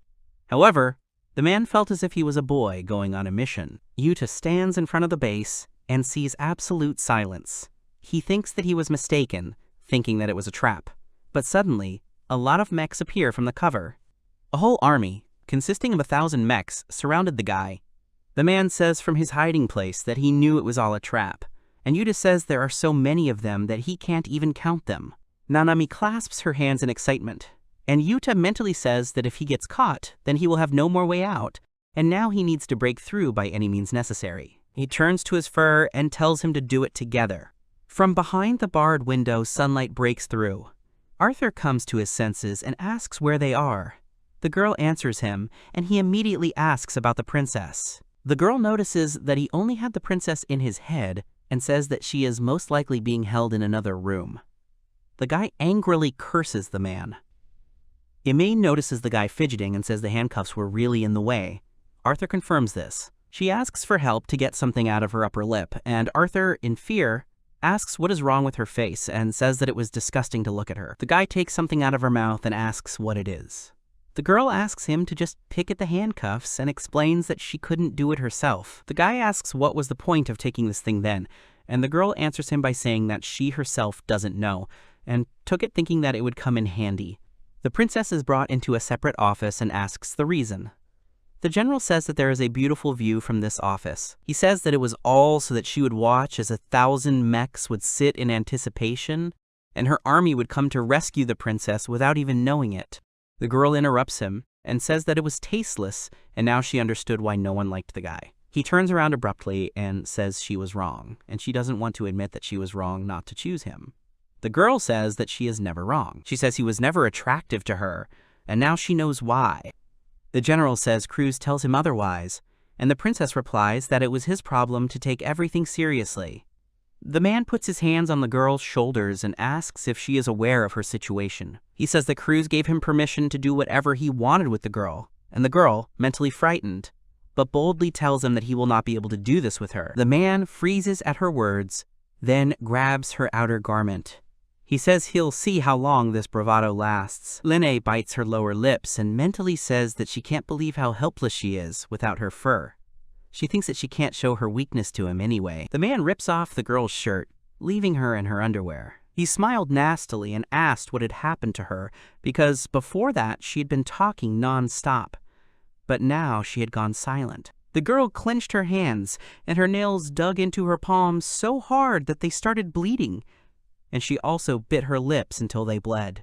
He asks her to stop all this, because now she was just a woman. Suddenly, they are interrupted, and a voice is heard from the receiver, announcing the approach of one mech, with whom they are going to engage in combat.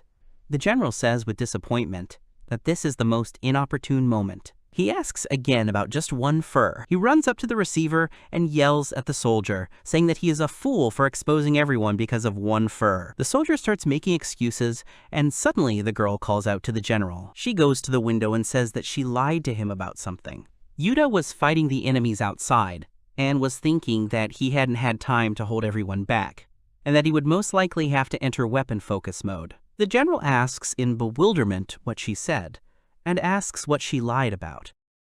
The girl, with tears in her eyes, tells him that right now, there is someone she loves the most in her life. The man, in shock, asks who he is and demands that she speak.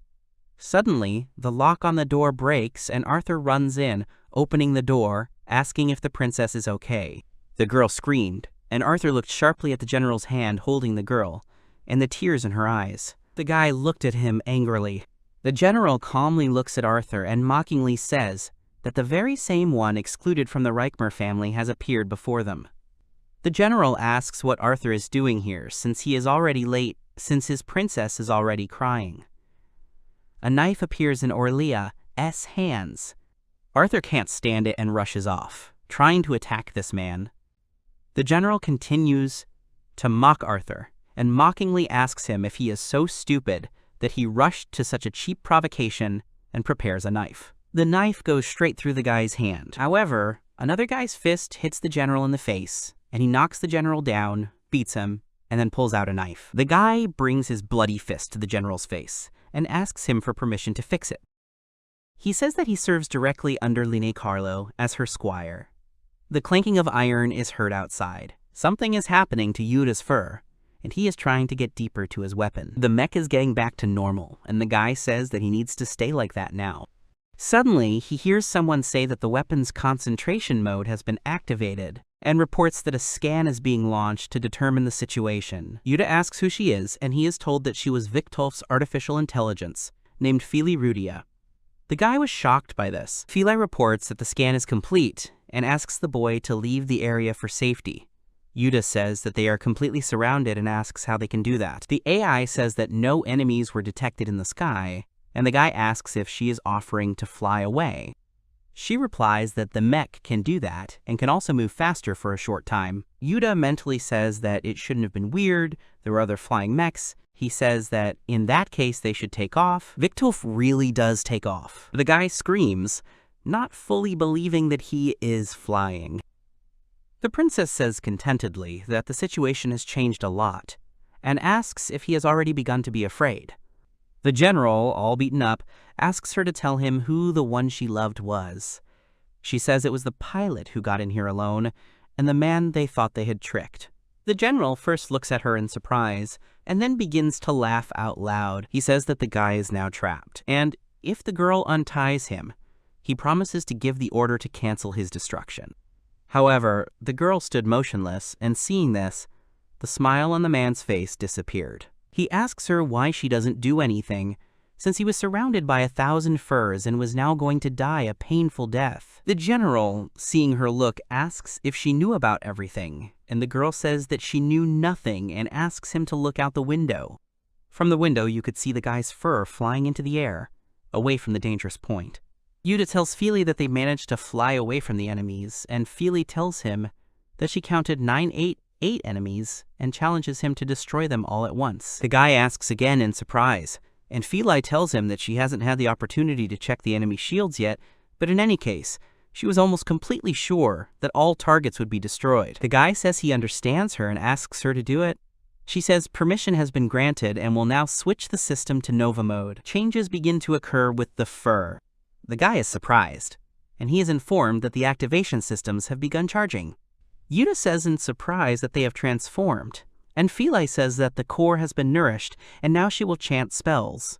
She begins to add an earthquake spell, then a water sphere. Pentagram appears in the sky, and Philae continues to add a few more spells. Then he says that he is making adjustments to the changes in the target's position. And then, saying that everything is complete, he says that he is starting the launch. Suddenly, a large funnel appears in the sky and begins to suck everyone in. A whole army of mechs begins to be destroyed and fly into this funnel. Then the walls of the building begin to collapse and fly into the crater. Various parts of the mechs, even the flags, were all destroyed. And at the end, there was a big explosion. Philae tells the guy that the destruction of the enemies is complete. And the guy mentally says that everything really happened in a minute. Philae says that she switches back to normal mode. After returning the mech to its original form, Philae reports that all enemy mechs have stopped functioning,